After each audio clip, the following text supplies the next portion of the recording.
And yes, there's some other wacky stuff in there as well. I feel like I could take on the world. Well, that's that Friday Night Feast with me, Patrick Christie's, every Friday, 7 till 9 p.m. on GB News. Be there.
Britain commits an aircraft carrier and 1,000 troops to defend Europe against Putin. Good morning, it's 6 o'clock on Thursday, the 30th of June. You're watching and listening Breakfast on GB News with Eamonn, Holmes and Isabel Webster. Welcome.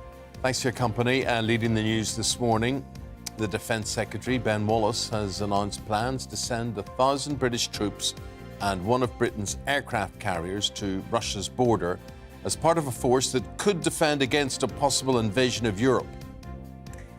It comes as world leaders attending the NATO summit declare Russia the most significant threat to security and peace in Europe. The bill for the royal family soared to more than £100 million last year. A new report has revealed the rise in expenses was driven by the renovation of Buckingham Palace and preparations for the Queen's Platinum Jubilee. And the multi-platinum selling R&B artist R. Kelly has been sentenced to 30 years in jail for sexually abusing children and women. Handing down his sentence, the judge said the singer had an indifference to human suffering.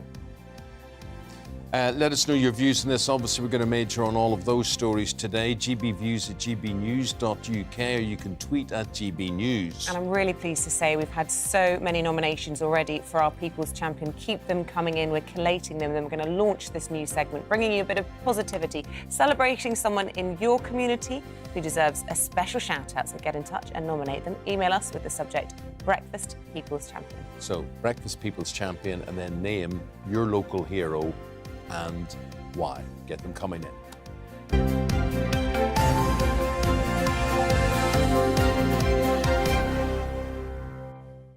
So here's our top story this morning. The NATO summit is drawing to a close, and the UK has pledged 1,000 troops and an aircraft carrier to defend the alliance's eastern border from attack by Russia. NATO leaders also branded Russia a direct threat to their security and pledged to strengthen their support for Ukraine. Speaking to GB News, the Prime Minister said Britain will make the majority of its naval forces available to NATO and that the aid will help transform Ukraine's defences. Look, we've got the second biggest defence spend in NATO. Last year, 2021, we were the third biggest in the world. We've increased our defence spending by 24 billion, which is the biggest amount since the end of the Cold War. But what we're also doing with the Eastern European countries, with the Baltics, is offering long-term support, partnership, to help them build up their defences and make sure they can repel any attack immediately. Well, the Prime Minister was speaking to our political editor, Darren McCaffrey. There he conducted that interview, and Darren's been covering the NATO summit for us in Madrid. Well, today is the last day of the NATO summit here in Madrid. In fact, it's the last day of 3 continuous summits that the Prime Minister has attended, 9 days outside of the UK. And clearly, the focus remains on the war in Ukraine, Russia's continuing aggression, indeed, its scaling up of the war. And we've heard from the government overnight that they're going to invest an extra £1 billion in military support for Ukraine, taking that total up to £3.8 billion. A pretty significant investment.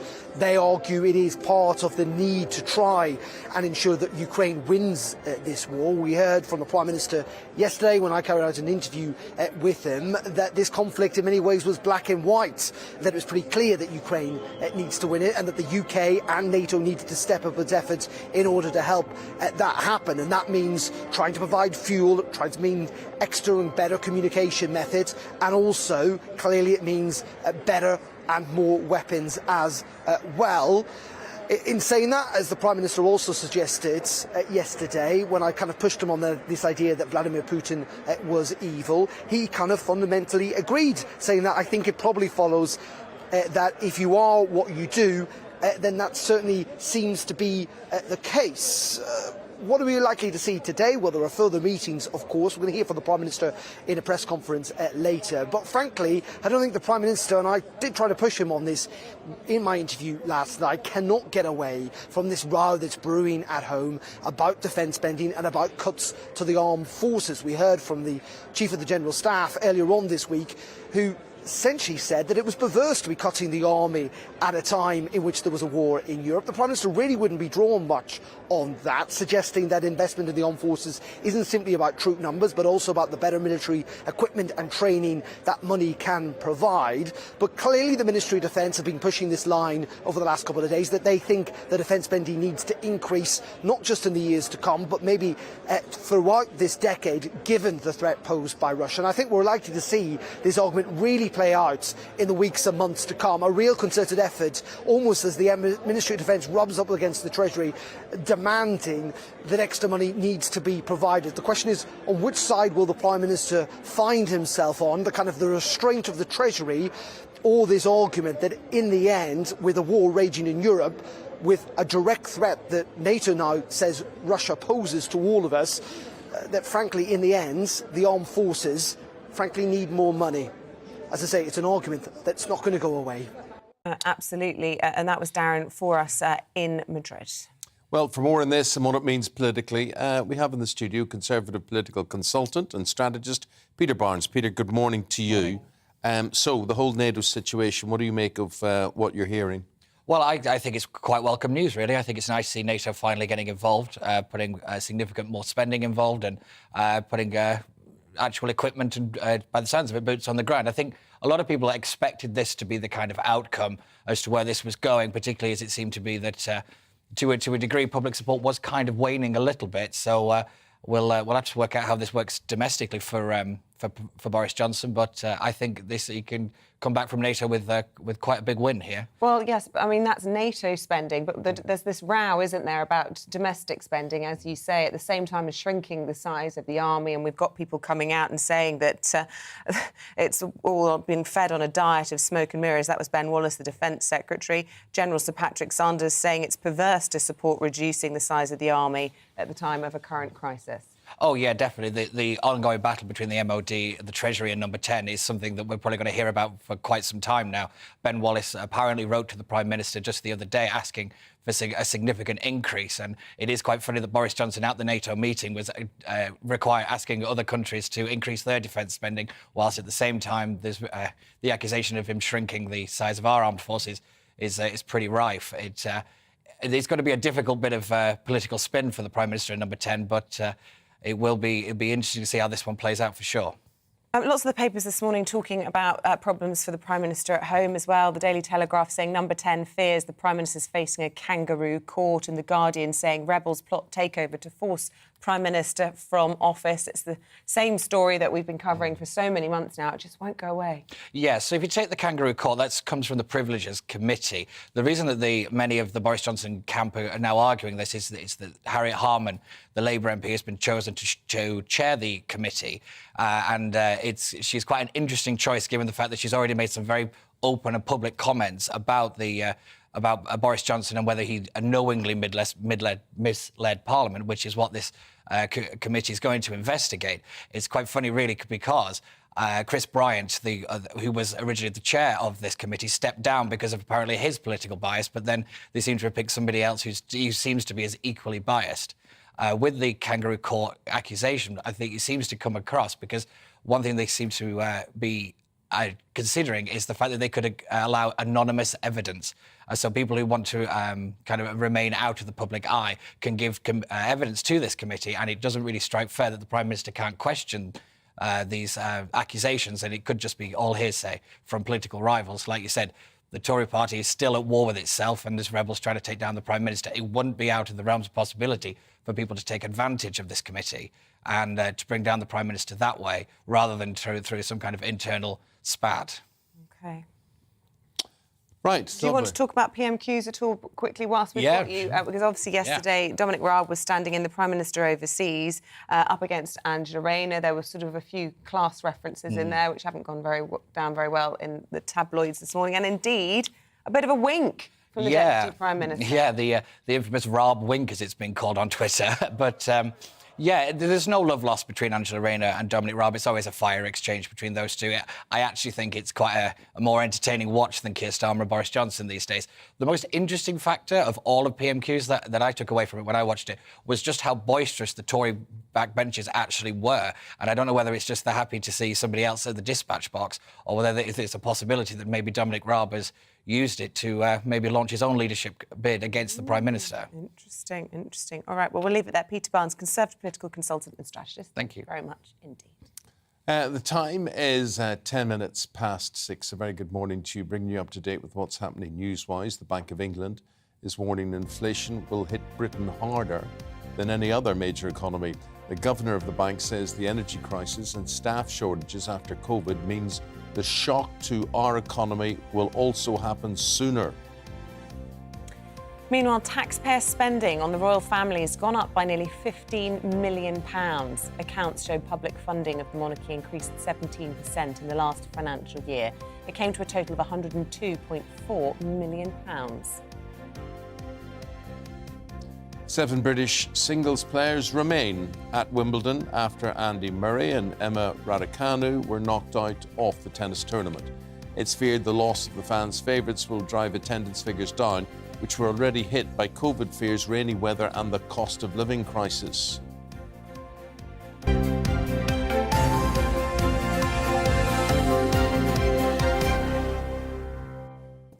They talk about that what do we say, attendance at Wimbledon going down. Try and get a ticket. Oh, it's impossible. It's absolutely impossible. Try and get a ticket. We did leave it quite late, to be fair. OK, well, if anybody's got any tickets going for next week, I'll take them. Yeah. Well, you know what? We also talk about Andy Murray and Emma Raducanu, the big sort of box office Brits, being knocked out. But actually, our number one seed is still in there, Cameron Norrie. Cameron Norrie. Why have none of us heard of him, though? I don't understand. If he's, higher seeded than anybody else, we're not talking about him. Let's celebrate Cameron Norrie. He's 26 years old. He had a bit of a tough time in the last round. He's playing again today. And is he Fingers English crossed, he or stays British, in or what is he? As far as I'm aware, he's representing us, so we'll take it. Or is he from some other country? Probably, in the world? but beggars can't be choosers at this point. Right. I'll look up his heritage for you. Yeah. Before we do the sport properly for you at 7:20 with Paul Coit. But if you're off to Wimbledon, let us know. How did you get your ticket? Yeah, the weather is a bit of a mess, isn't it? It's very these sporadic showers or whatever. We're talking there about the cost of the royal family, but a lot of this. It's all making headline news today, but a lot of this money was due to the Platinum Jubilee. So the thing is, you can't have it both ways. I mean, do you want to celebrate the Platinum Jubilee, which everybody did, and the feel-good factor and the boost it was to the economy, or we can moan about paying for it? So, you make the choice on that one.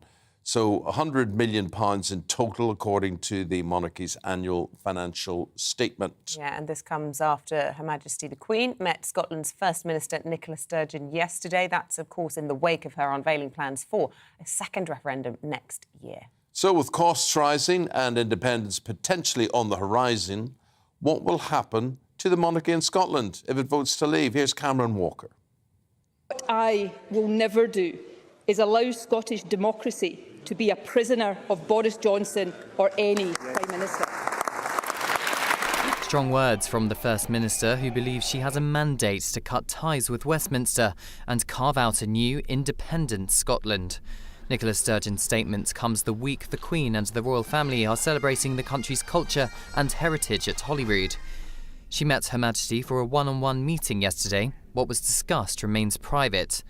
But what would happen to the Queen if Scotland becomes independent? Professor Robert Hazel is a constitutional expert and predicts Scotland will become the 15th Commonwealth realm where Her Majesty is head of state. The Queen would be represented by a Governor-General, as she is in the other countries where she is also head of state around the world. And it would be for the Scottish Government, in effect, to choose that Governor-General. That's what happens in places like Australia and New Zealand. There were once separate monarchies in England and Scotland. Following the death of Elizabeth I in 1603, the union of the crowns bound the monarchies together. It was 100 years later that the two parliaments merged and MPs representing Scotland sat in Westminster for the first time. Royal historian David Starkey explains. The union that is wanted to be dissolved by Nicola Sturgeon is this second union. It's the Union of 1707. And this is the thing that powers everything. This is why it's so important. It transforms Scotland. Scotland, before that point, is backward. It's desperately poor. We could build a new Scotland. The Scottish Government says a new independent Scotland could be wealthier, happier and fairer. It would also keep the Queen as head of state, and it would be up to the people of Scotland to decide if they want to change that. Cameron Walker, GB News. Well, look, we're going to be talking about this cost thing, and a lot of these figures are open to debate. Let's now debate with the royal author Norman Baker and friend of the show. Norman, good morning. Good to see you. Good morning, Eamonn. Very early in the morning for me, this one. It's very good of you. We know you're always awake. We're very grateful. And look, you're quoted on the front of the Mirror this morning with your expertise and all this. You've written extensively about the royal family and the funding of it. First of all, can we start at the very beginning and talk about the sovereign grant? And this is a set amount that hasn't actually changed this year, that the taxpayer gives and ploughs into the royal family every year. That remains static in spite of the increase in spending. Yes, I mean, it's a bit complicated to go through all the figures, but the essential figure I want to draw to your attention is in 2011, the last year of the civil list before the system changed, we paid 7.9 million for the royal family. It's now 83.6 million, just 11 years later. So it's way above inflation, the increase over that period of time. Now, some of that is due to the refurbishment of Buckingham Palace. And again, without putting too many figures in, that's put to be £359 million, whereas even 5-6 years ago it was supposed to be £50 million. So that's gone up massively as well. And up until this present Queen's reign, Buckingham Palace is always paid for by the monarchs themselves. So that's a further strain, if you like, on the taxpayer. One last point on Buckingham Palace is we're paying for the refurbishment, all bells and whistles, but actually the money that comes in from ticket sales, the Queen keeps as private income. So we don't even get that contribution towards the cost of the palace. So there is an issue about the whole cost of Buckingham Palace, which is, in my view, very excessive, the refurbishment. And of course, at a time when people are having trouble with their household bills, it does stick in the craw a little bit. This morning, Rein It In was one of them, about how the royals need to sort out their spending. Record payout for the firm as by taxpayers as the nation feels the pinch. But it's interesting you talk about the profits from these tours of Buckingham Palace being kept for Her Majesty the Queen. But from what I was reading this morning, the shortfall in the amount of money that's been spent but not covered by the taxpayer has been funded by the reserves of Buckingham Palace. So presumably that is being ploughed back in to that work. Look, you know, obviously the popularity of the royal family is still pretty good at the moment, and people, despite tightening their own belts, I would imagine probably if there was a poll today, and you may disagree, would probably be in favour of continuing this. Do you think there are question marks about the long-term future of the sovereign grant? Well, Isabel, just to be clear, the reserves which you refer to, that's quite right, the money was taken from the reserves. The reserves also come from taxpayers' money, so it's just another way of funding it. You know, I think the royals have to be, there's huge popularity for the Queen, of course, but whether that will transfer to Charles remains to be seen. they do have to worry about what they're taking from the public purse. I mean, in some of the detail released today, you'll find, for example, huge amount spent on travel. An example is Charles and Camilla flying from Glasgow to London on a private jet, which cost us £16,000. Well, what's wrong with the train? I do think we need to be slightly careful about some of the expenditure that's going on there. And I think the royal family, the monarchists generally need to be not assuming that because the Queen's very popular, that will necessarily translate into the next reign. And I think they'd be well advised, really, those who want to keep the royal family in situ, which most people probably do, to actually look at some of this expenditure and cut it back to reasonable levels. Norman, cut it back or find different ways of funding them, like suitcases full of money. You tempt me, Eamonn. Well, look, I mean, the comparison I would give you is that in other European monarchies, for example, in Spain or in Sweden, I mean, the cost of the royal family there is probably between about £5 and £10 million a year. Ours is by far the most expensive monarchy. And of course, the figure which is quoted today doesn't take account of, for example, the money that Prince Charles takes to the Duchy of Cornwall, which he calls a private estate, although he pays no corporation tax, unlike every other private estate in the country. It doesn't take account of the tax breaks which the royal family uniquely gets, for example, not paying inheritance tax. It doesn't take account of other means in which their income is boosted as well. So £200 million probably on top of that for security, including for many minor royals who frankly don't need it. So, you know, the cost is actually much greater than the figure quoted today. Gosh, not paying inheritance tax. Aren't they lucky? Yeah. Lucky, the old royal family. Yeah, I think that, you know, when you do break it down like that, Norman, it really does make you think twice about some of all of this.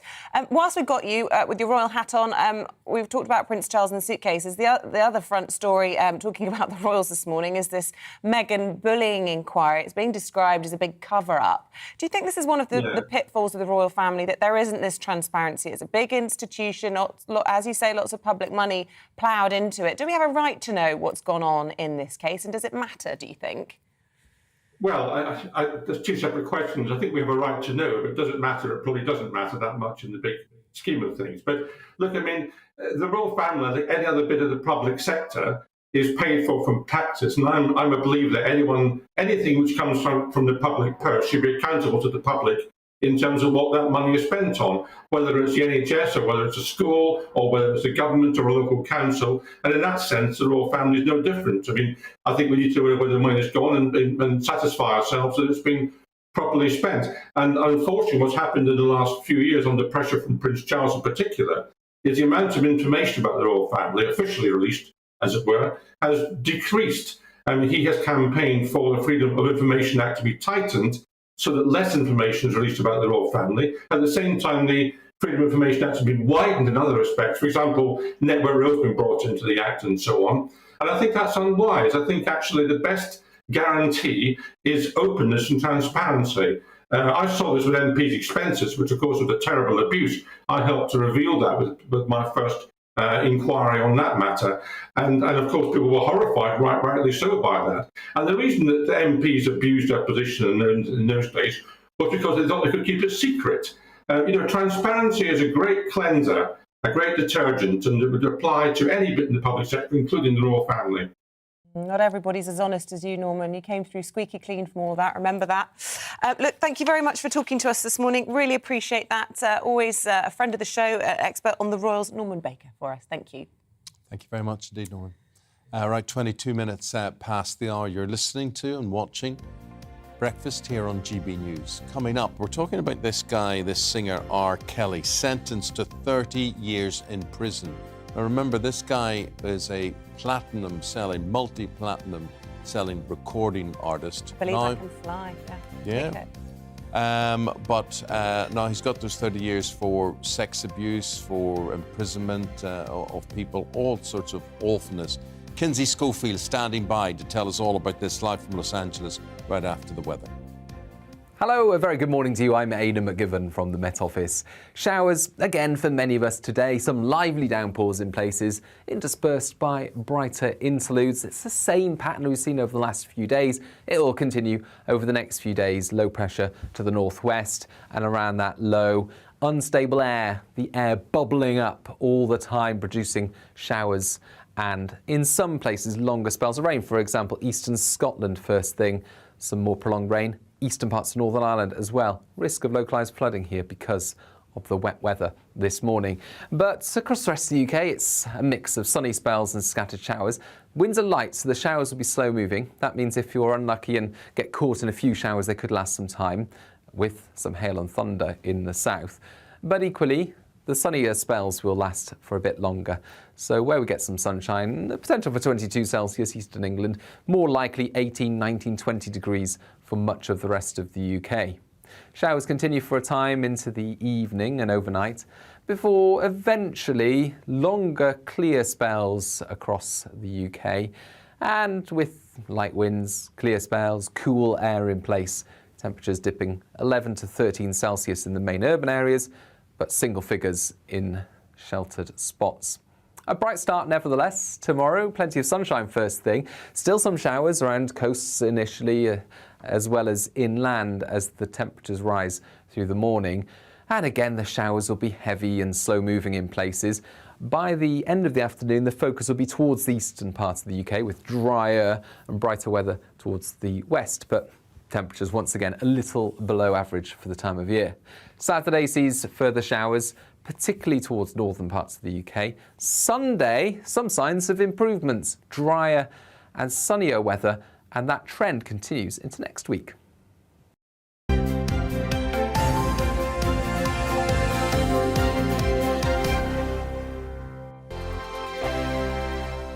We are GB News. We're right across this great nation. On TV. On radio. On digital. Absolutely everywhere. We don't talk down to you. We embrace all voices with honest and civilised conversation. We are not part of the establishment. We're one of you. And we're only getting started. Join us on GB News, the People's Channel, Britain's news channel.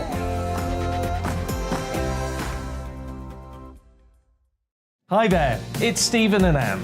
At breakfast from 6 a.m, you'll always be caught up with everything you need to know, the latest headlines, opinions and debates. We'll bring you the good news and the bad, but most of all, we're here for you. Remember, send in your views and let us know what you would like us to talk about. That's because we're your news channel. And every morning at 6 a.m, it's breakfast on GB News.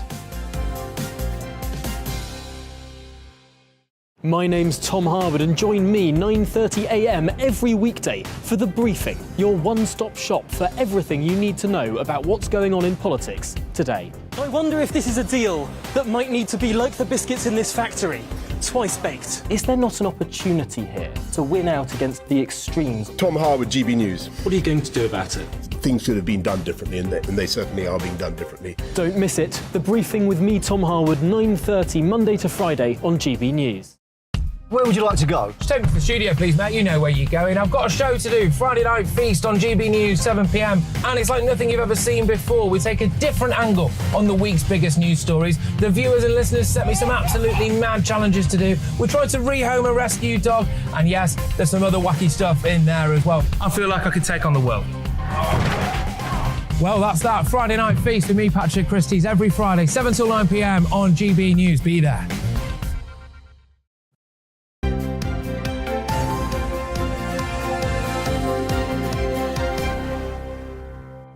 And we want to bring you details of this story that's happened overnight from the USA. The R&B singer R. Kelly. He's been sentenced to 30 years in prison. Now, this is after a conviction in court last year on sex trafficking and racketeering charges. The singer, who sold 75 million records worldwide and is known for songs like I Believe I Can Fly and Ignition, faced 7 of his accusers in court yesterday as his sentence was handed down. Well, let's now go to Kinsey Schofield, our reporter on this one. Kinsey, the degree of this man's crimes are massive. A man in a tremendous position of privilege as well. And so 7 people came forward to accuse him. Is the feeling that there could be a lot more? Oh, well, absolutely. We had 7 people give their victim impact statements yesterday, but keep in mind, over 40 people testified in this trial during the September 2021 trial, where he was convicted on all 9 counts.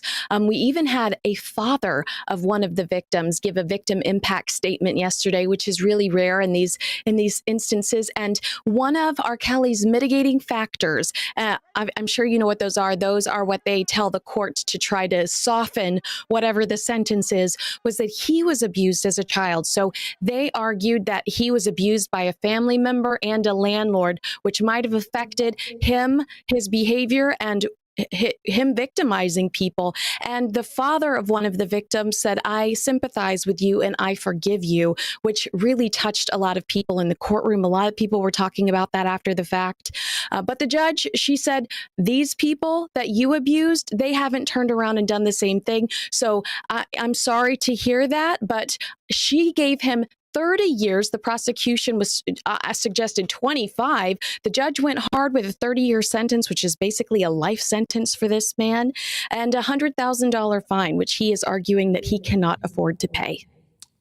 Look, a lot of things here to talk about. First of all, Kinsey, have you ever met him? I have not. No, sir. Yeah, we're trying to... you're not in court. You sound as if you're in court to answer my prosecution questions there. You see, I'm trying to work out what sort of character he was or he is. The psychology of it all. Yeah, we have in this country, we have this sort of equivalent as this guy, Jimmy Savile, who we had here. And people often talk about what sort of character he was and if you would have noticed all of this was going on. But basically, I mean, okay, it's all right to say he was abused. Yes, yeah. Can I interrupt you for 2 seconds? I have to tell you that it was like an overnight success. In 1990, he was discovered in a backyard barbecue. By 1993, he'd sold 5 million records. But by 1994, he secretly married Aaliyah, who was 15 years old, because he thought he'd gotten her pregnant. R&B sensation Aaliyah, who, she passed away, unfortunately, in a plane crash. He was 27 years old at the time. So we see this deviant behavior. It was a secret wedding. But you can see in the timeline that the deviant behavior started really in 1994. Now, that's a year after he's seeing all of this success. And it's amazing how many people covered up his sins. It's the amount of people that hid what he was doing. We've lost count at this point, but I can tell you there's another trial coming up in Chicago where 2 of his employees are also being prosecuted for covering up these instances. But you know what, picking up on what Eamonn was saying, and it's just 24 hours since we were talking about the sentencing of Ghislaine Maxwell, it's just another example of these people with extreme wealth, with their minions answering to their every request, getting this Messiah-like complex. And I just want to read a quote from the judge in the courtroom. The judge said to him yesterday, "With every addition of a new victim, you grew in wickedness, cockiness, diminishing any form of humanity or self-awareness, which soon became the breeding ground for your godlike complex." It's the psychology of this. It just goes to show how unhealthy it is to have that kind of wealth and adulation and all the rest of it. Absolutely. And his response after the trial, he didn't respond within the courtroom, but his attorney came out and said that he rejects the idea that he is this monster. Now, Gloria Allred, who represented several of the victims, she told everybody outside talking to the press that she was really proud of these people for coming forward. And we do have a clip of that if you'd like to hear it. Today, R. Kelly was sentenced to prison for his many crimes against underage girls. And R. Kelly used the power of his celebrity and his music business to lure and to manipulate and to isolate and to denigrate many young girls. He was a skilled sexual predator who preyed on his victims, and after grooming them, he inflicted significant emotional and sometimes physical harm on them, which in some cases will continue to hurt them for the rest of their lives. Together, they were able to fight his power by becoming empowered young women themselves, who refused to be intimidated by him and his enablers. I am proud of all of them, and there are many sacrifices made in order to bring R. Kelly finally to the bar of justice. Just terrific the more we hear about this. But Kinsey, the women involved, what was their association with them? Were they Were they staff? Were they in his employment? Were there people who he was promising a career to? Did you get any sort of picture as to who he preyed upon, or was it just anyone?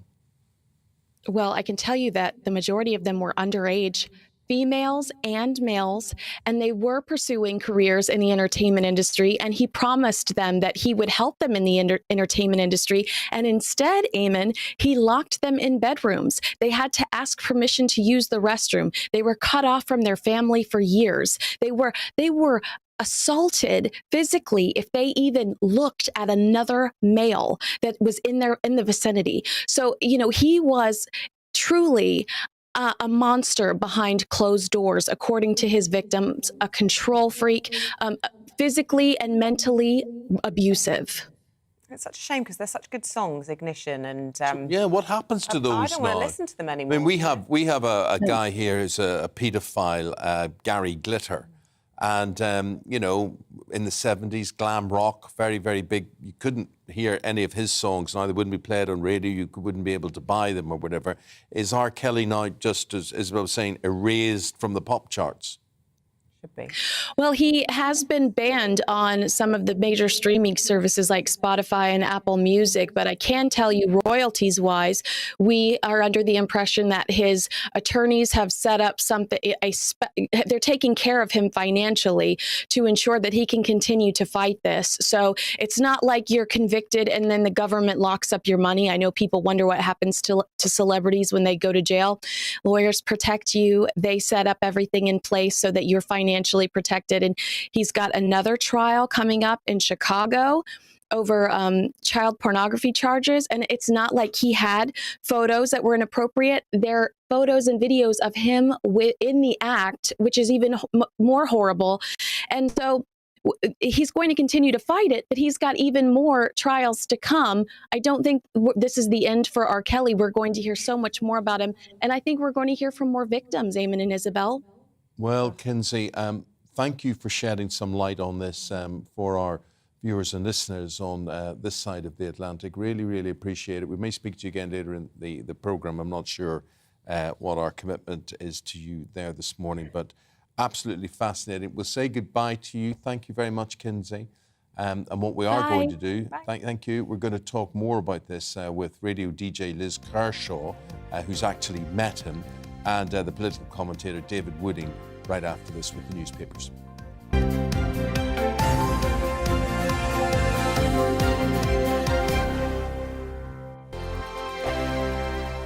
We are GB News. We're right across this great nation. On TV. On radio. On digital. Absolutely everywhere. We don't talk down to you. We embrace all voices with honest and civilised conversation. We are not part of the establishment. We're one of you. And we're only getting started. Join us on GB News, The People's Channel. Britain's news channel.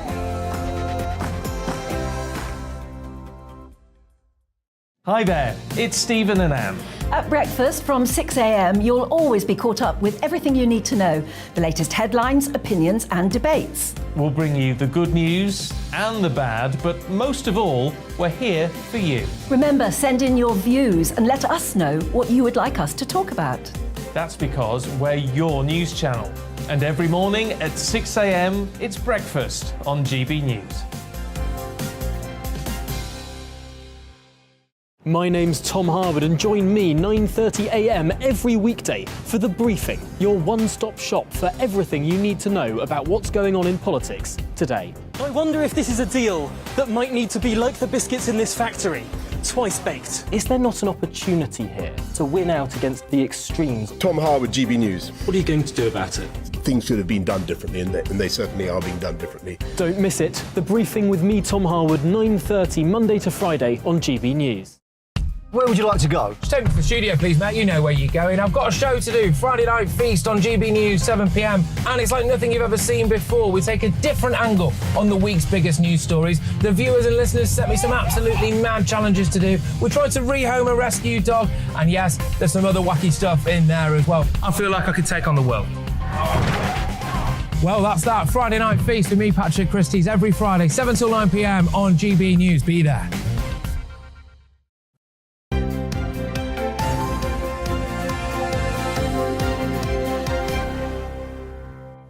We're going through the newspapers now. We've got David Wooding, political editor of The Sun and Sunday, but we don't want to talk to him just yet. No. Unless you know a lot about R. Kelly. But Liz Kershaw, DJ, broadcaster, and actually David is someone who has met R. Kelly, so she has, and she's going to tell us about what she makes of him and this 30-year prison sentence he was handed yesterday. Yeah, I mean, he was massive. I remember flying to Ireland, Belfast or Dublin, on a Ryanair jet. And all the way there, I think drink had been taken, and all the way, not back, no, on all the way there, the whole plane was singing, I believe I can fly. And I said, shut up. It was just so big and, in culture at the time. Anyway, he came in and I interviewed him. And the story and first of all, I thought, he's really damaged goods. And he told me all about how he'd been grown up in a project, where they'd sort of ghettoise black people, poorest in American society, real deprivation, even in the richest country in the world.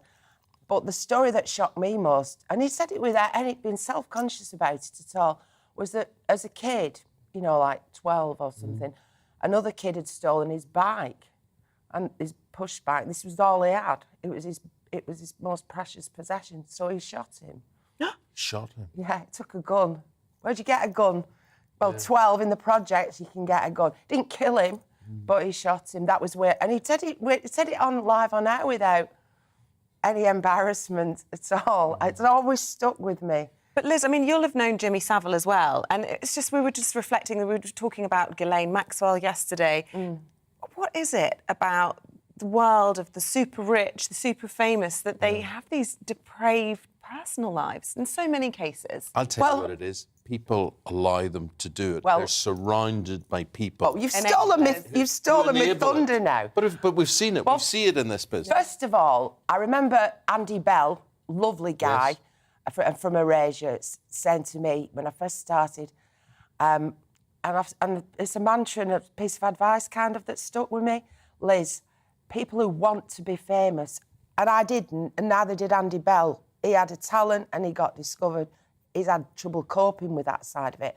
I just wanted to be, listen and play music and meet my heroes in a legitimate way where I had a role and status and a microphone in my hand and I wasn't a groupie and I could ask them questions. But I had a professional role. But he said, Liz, people who want to be famous, and you can tell who they are, can't you? I mean, that's why you survived, because you love your stuff. It's an accident to find out. But people can suss who's in it because they love the role, they love what they're talking about, and they can suss the people who just want me, I want to be famous. But Andy Bell said to me, if you want to be famous, Liz, you've got to be seriously psychologically damaged. So first of all, I would say that there are a lot of people that do end up being superstars, that it's their oxygen. I've done a lot of reading about this. I would say a lot of them are narcissists, a lot of them are psychopaths, the manipulators.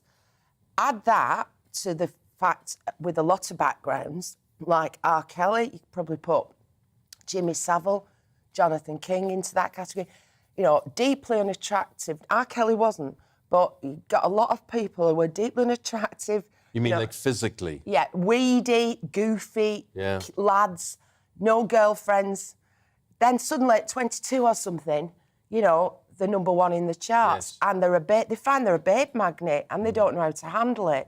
Plus they've got the record companies flanneling them because they're raking in the money for them. Oh, of course you can have a Porsche. Of course you can do this. Yeah, let's party, do what you like. Of course you can have this girl or boy and we'll say nothing about it. At the same time, and whether it's Radio 1 DJ or record company mogul or musician, pop star, all of a sudden, you're a magnet and not for the right reasons. And I've always looked at it. I've stood there. I was one of 3 women on Radio 1 and 25 blokes. And we'd do the road shows and everything else. And I'd watch it and I'd think, girls, you're letting the side down. You know, don't behave like this.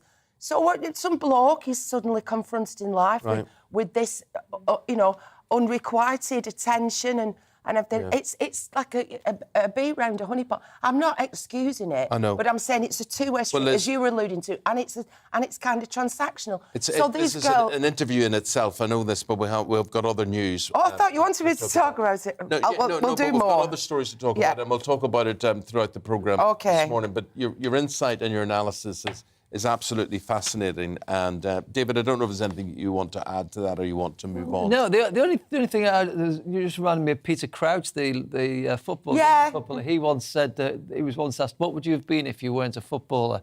And he replied, "A virgin," which just about sums it up. I can top your story about being on the plane, singing "I Can Believe I'm a Fly." About the same time, I was with Tony Blair during his election when he was about to win. And at the back of the plane, I was sitting with Dee Ream and Brian Cox. And we all sang "Things Can Only Get Better," the election anthem as we were taking down. I stood on a chair once with Sir Alex Ferguson and Alistair Campbell and Mick Hucknall and Ian McShane, the actor, all holding hands singing "That's Amore." So there you go. Let's talk about the Royals, Have you sang with anybody David. famous? Only you. A bit of Elvis and makeup. I know where you were at that party. That was at that hotel in Manchester where we stayed, wasn't it? It was. That sounds dodgy, when we were on a broadcast all together. David, should we talk about the Royals? Because, I mean, every paper you pick up, there's a different spin on the Royals today. A difficult day, I'd say, probably, for the firm. Yes. The Mirror is splashing it on the front page. It's the first time the figure, it's gone over the £100 million mark. I think the expenditure's gone up by about 17%. The Daily Mail do it as even the Royals are feeling the pinch. A lot of it is coming out of our pockets, though, however. And it depends. As Eamonn said earlier, we had the Jubilee celebrations this year. They are a great magnet for tourism and inward investment in this country. But a big chunk of this is the cost of refurbing Buckingham Palace. It's a 10-year scheme costing £363 million. In the Times, there's a little breakdown of where the money's going.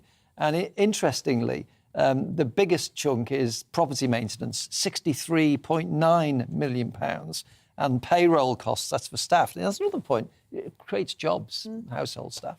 But the things that have rocketed most are travel, up 40%, housekeeping and hospitality, up 44%. So the cost of living is having a bigger impact on that. Yeah. I do think, though, that these things need to be transparent. We need to see what the royal family, the Queen in particular, takes in and what the maintenance charges are, because she could afford to pay for her own maintenance, her own properties. And the thing that gets me is this ridiculous idea that the sovereign owns all the seabed around the UK. And therefore, if you put on a wind farm or whatever out there, she gets the money. Well, the Crown Estate, Talk about money for old road. I brought that up a few weeks ago. Yeah. Imagine if we could all She keeps money from our parents well. Buckingham Palace visitors who pay to go in. I think they should just go full hog with Buckingham Palace when it's finished and open it as the most luxurious hotel in the world. What a hotel that would be. Can you imagine the Americans flocking? Yeah. I mean, it's so vast. There are hundreds of rooms. They could keep apartments for the core royal family and the balcony.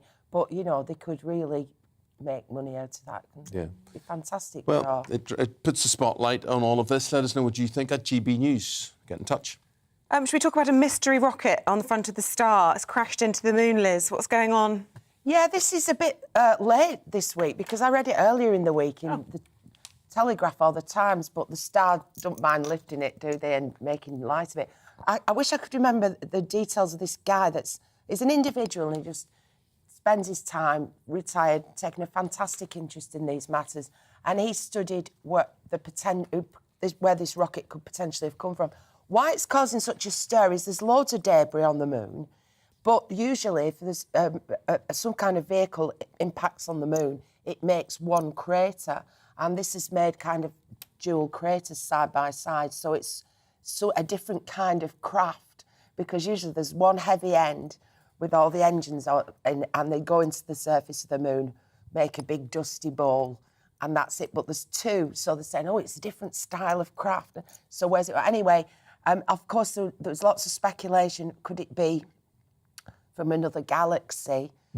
but the most widely held view now among the experts is it's debris from a rocket which China launched in 2014 and haven't really been very open about. So that's what that is. David, we go to the Express, page 2. You see, this is something that affects everybody's life. We had the head, the guy who owns, he's the managing director of the family who own Iceland, the supermarket chain, on this week. And we hope to have the head of Tesco and Sainsbury and Morrison's and anyone else who will come on to talk about the cost of living situation. But here we have a war going on between the supplier, Heinz, and the retailer, Tesco, over products. Yes, and in fact, you won't get Heinz beans or soups or any canned goods, tomato ketchup, at Tesco because of this dispute. It's all about the extent of the increase in prices. So a tin of beans has gone up from 90p to £1.20. Now that's 30p, but it's 33% increase. And then a 4-pack of tomato soup's gone up from 250 to 350. That's what, 40%? 40%. That's a 40% rise. So these figures are huge and they're way above inflation. And there's a dispute going on there at the moment about. So probably. But there is this thing where Tesco will make out that they are friends of the consumer, you know, and that they are keeping everything rock bottom. And I suppose Heinz, as suppliers, will say, hold on a minute, we've got to make some money out of all of this. But the idea is, I suppose, to benefit you watching and listening at home. Well, there are such variations in prices. I can't believe it because I haven't bought it for a while. Heinz cream of tomato soup, 4 cans for £3.50. I mean, a tin of soup or a tin of beans when you're a student, that was your staple diet. 25p. And you can still go and get a tin of, for instance, Morrison's mushy peas for about 25p. But if you buy Bachelors, you're paying 80p. You're not telling me there are such discrepancies in the production costs. You know, I took a tin of Bachelors mushy peas once and put them in the ground when I was a kid. Yeah. And they grew. No. They grew. Stop it. They grew. Inside the stuff like that. That's brilliant. You take the lid off, bury it, and off you go. No, you pour them out in a furrow, right? So you pour them out there, and I guarantee you cover them up with soil. I'm going to do that with my kids. And they will grow. Uncle Eamon's little garden Oh, that puts me off eating them now. What's going on inside? Well, at least they're still alive. I mean, I take positive notes from that. It's not complete. We used to get Heinz tins. Got to move on. Just quickly, we used to get Heinz tins with no labels on as students because one of our flatmates, her dad worked at Heinz near Wigan, so we didn't know what was in the tins. So we'd just open the tins for a tea and we'd end up having tin steak and custard. Oh, dear. Too much. David Wood and Liz Kershaw, they'll be back with the newspapers and more from the newspapers in 40 minutes' time. Hope you can join us for that. Right, with the time at just coming up to 10 to 7, let's bring you up to date on the latest headlines this hour. The Bank of England's warning inflation will hit Britain harder than any other major economy. The governor of the bank says the energy crisis and staff shortages after COVID means the shock to our economy will also happen sooner. Meanwhile, taxpayer spending on the royal family has gone up by nearly £15 million. Accounts show public funding off the monarchy increased 17% in the last financial year. It came to a total of £102.4 million. 7 British singles players remain in Wimbledon, including number 1 Cameron Norrie. That's after Andy Murray and Emma Raducanu were knocked out of the tournament. It's feared the loss of the fans' favourites will now drive attendance figures down, which were already hit by COVID fears, rainy weather and the cost of living crisis.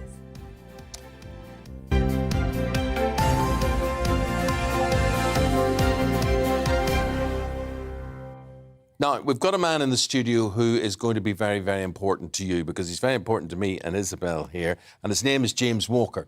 And James, I'm thinking about you because every time my phone rings or I get an unwanted email or I'm being nuisanced in some awful way that I just want to say, go away. No, I don't. I want to say more than go away. I'm sure you do. Yeah, I do. But I don't. And there's around 1.5 billion nuisance calls taking place during the year. James, why?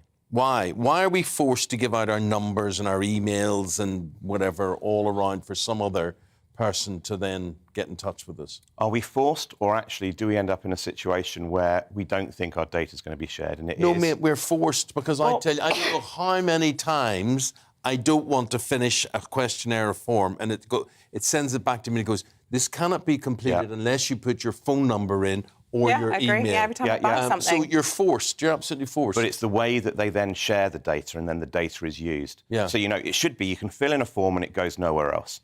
But a lot of organisations are very focused about getting your information. There's someone called a data broker, and organisations called data brokers. And their job is to build as much information up on you as possible. They build profiles on you and then they sell them on. So when you get those calls where somebody's trying to sell you something, or even scammers, what's happened is they've gone to those organisations, they're buying the information on you under something called legitimate interest. So they can say they think they've got a product that you will want to buy, and therefore they can phone you, or text you, or email you. What is so immoral about all of this is look, most youngsters probably can work out how to stop this happening. They'll Google the story. A lot of youngsters can, right? But it's often the elderly who are blighted by these calls. And I'm thinking of the barber. You're thinking of me. Well, no, I'm thinking of our barber, our local barber. The sweetest man. He's in his 70s. He's worked in the community all his life. He's there looking after my little boy. Good boy, so kind, so sweet. The phone rings and he's like, I told you to stop calling me. And he's at his wit's end. It's abuse. So even worse than that, if you end up buying something through that approach, or you even answer the phone call, it's passed on to other people to say that you answer the calls or you buy things. So as soon as you do it, you get more and more. Is that right? Yeah. You give into it. Right, all of that's the problem. James, what is the solution? Yes. Do you have the solution? Yeah, so the easiest way to deal with this is you need to go to the data brokers and you need to object to the processing of your data. Because what happens is that these are the organisations that are selling your information on to the people making the phone call. If you object to processing, they can't sell your data. But that's how the really do you find a important data bit. broker? So there's a few ways. On Rightly, we've got a list of all the organisations. Rightly, so you Google Rightly. Google Rightly, and you can quickly submit. The other way is you've got things like the Direct Marketing Association that has lists of all the people that buy and sell data. OK, and you can also call Rightly. And if you want to note down this number, press pause, quickly grab a pen and come back and then listen. I'll read it out. It's 0303 123 1113. So that's 0303 123 1113. And you can put an end to those nuisance calls. And it's really useful for people to know that because, as I say, this can really ruin people's lives. It's 9,000 calls a minute that people are receiving. But why shouldn't there be a way that instead of us opting out, instead of us going to all of this trouble, that we have to opt in? Yeah, I agree. But the problem is this word legitimate interest. People can buy your data on the basis they think it's applicable to you. So where's the law for that? I mean, our politicians have created that law? That's the law. It's under the GDPR Act. We all know that one. We've all heard about it so many times. What is the GDPR? General Data Protection Regulations. So it's the way that your data can be used. It came in about 2018. Awful. Yeah. And one of the things is in there, legitimate interest. So I can go and say, I think I'm interested in selling people widgets. Yeah. I would like a list of people who I think are interested in widgets. I can buy the list and I can use it. There you go. It's all about money. Money talks. Well, it does. And do you know what I'm thinking there, just as James is talking? It's how politicians are influenced, how these lobby groups in Parliament will say, well, if you're going to put this bill through, make sure we're looked after in all of this because it's really important that we know everything about everybody out there. And they do. They know more about us than we know about us, really. Yeah. And the really sad bit from my perspective is you've got situations where you've got elderly, and we talked about it, who just get calls and calls and calls. Oh. And as soon as they've accepted one thing, they will accept others. And there are examples of people committing suicide over this. Awful. Because they get into the position where they can't afford to live because of it. Yeah, no, I've seen it with my own eyes. Honestly, the change in poor old Archie, it was just awful. Yeah. Really just blighting his life. And I think also people who've got landlines are going to be older people as well. And, my mother who's 93, and when her phone rings, it's always, you think it's an incident or, something important, somebody looking for. And then it's some idiot on the other end who you just, I'm sure they get a lot of abuse, and rightly so. But the other thing, you say that they find out about all that we want and all that we need in our lives. Have you ever had a phone call from anybody with something that you actually really did want or need? No. No? Mhm. I sit and go, why would I be interested in this? Yeah. And actually, for your mum, there is an organisation out there called TrueCall. Called what? TrueCall. Spelt? TrueCall. Okay. This is the first time I've ever seen Eamonn actually making notes during an interview, not for questions, but for his own personal use. Because I'm going to act on this. Sort this out. I'm going to sort this out. It's a really neat piece of kit. It puts on a landline. When somebody dials in, it puts them to voicemail and says, "Who are you?" Yes. And then you get a call to say, blah, blah, blah is calling, and you choose to accept or reject it. Yeah. Right, well, look, we've put the number on the screen now. Just a reminder, if this affects you, you can call rightly. So it is 0303 123 1113. You don't need to suffer in silence. There are ways of tackling this problem. Let us know if it affects you, and let us know if this helps you out as well. We'd love to hear from you. Good, James. What we need is more people like you to rightly stand up for all of these things. That's the time for it. You know. Good man. Thank you very much. Thank you very much. Thank you very much indeed. James Walker there, who's the Chief Executive of Rightly. So, what we're going to do, we're going to hit the break and we're going to be back live from the NATO Summit in Madrid. All the news of the day right after this.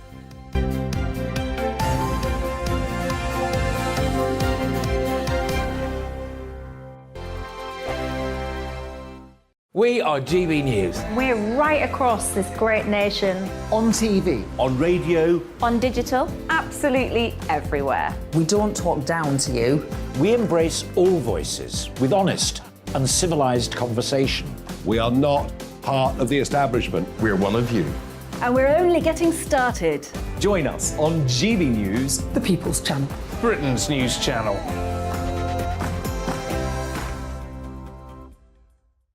Hi there, it's Stephen and Anne.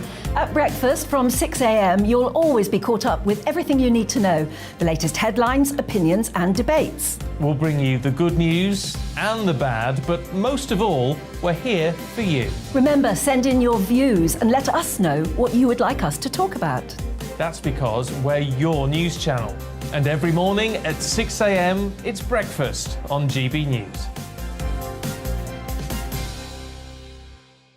My name's Tom Harwood, and join me 9:30 a.m. every weekday for The Briefing, your one-stop shop for everything you need to know about what's going on in politics today. I wonder if this is a deal that might need to be like the biscuits in this factory, twice baked. Is there not an opportunity here to win out against the extremes? Tom Harwood, GB News. What are you going to do about it? Things should have been done differently, and they certainly are being done differently. Don't miss it. The Briefing with me, Tom Harwood, 9:30 Monday to Friday on GB News. Where would you like to go? Just take me to the studio, please, mate. You know where you're going. I've got a show to do. Friday Night Feast on GB News, 7 p.m. And it's like nothing you've ever seen before. We take a different angle on the week's biggest news stories. The viewers and listeners set me some absolutely mad challenges to do. We tried to rehome a rescue dog. And yes, there's some other wacky stuff in there as well. I feel like I could take on the world. Well, that's that. Friday Night Feast with me, Patrick Christie's, every Friday, 7 till 9 p.m. on GB News. Be there.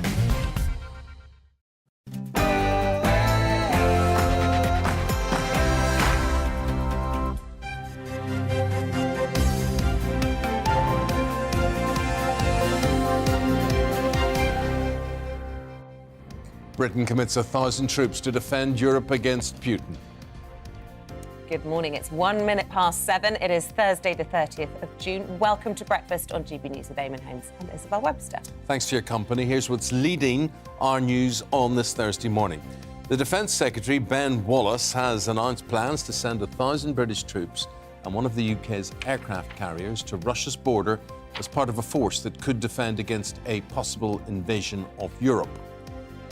It comes as world leaders attending the NATO summit declare Russia the most significant threat to security and peace in Europe. The bill for the royal family soared to more than £100 million last year, a new report has revealed. The rise in expenses was driven by the renovation of Buckingham Palace and preparations for the Queen's Platinum Jubilee. And the multi-platinum selling R&B artist R. Kelly's been sentenced to 30 years in jail for sexually abusing children and women. Handing down his sentence, the judge said the singer had an indifference to human suffering. And you can join in the discussions, and you know what to do, and you've been doing it throughout the morning. GBviews at gbnews.uk. You can tweet at GBnews. Keith says, sorry, but you haven't a clue on the real increase of prices on Heinz beans. We were talking about this, how Heinz is in a boycott situation with Tesco. Tesco wants to drive the price of Heinz products like salad cream and soup and beans down. Heinz are saying, no, we want the true price that we're being charged for all of this. So he's saying all of this Heinz increase started prior to COVID, when you could get a can for 45 or 50p. Keith is saying he's switched to another product. Well, Julian from Coventry, thanks for writing in. Good morning to you, Julian. He said, I wrote to Heinz recently asking why their tinned macaroni had gone up from 90p a tin to £1.70. Inflation? Question mark. I mean, that is so it's a nearly huge up a quid. Increase. Yeah. A quid for that. A tin of tomato soup at M&S is only 50p.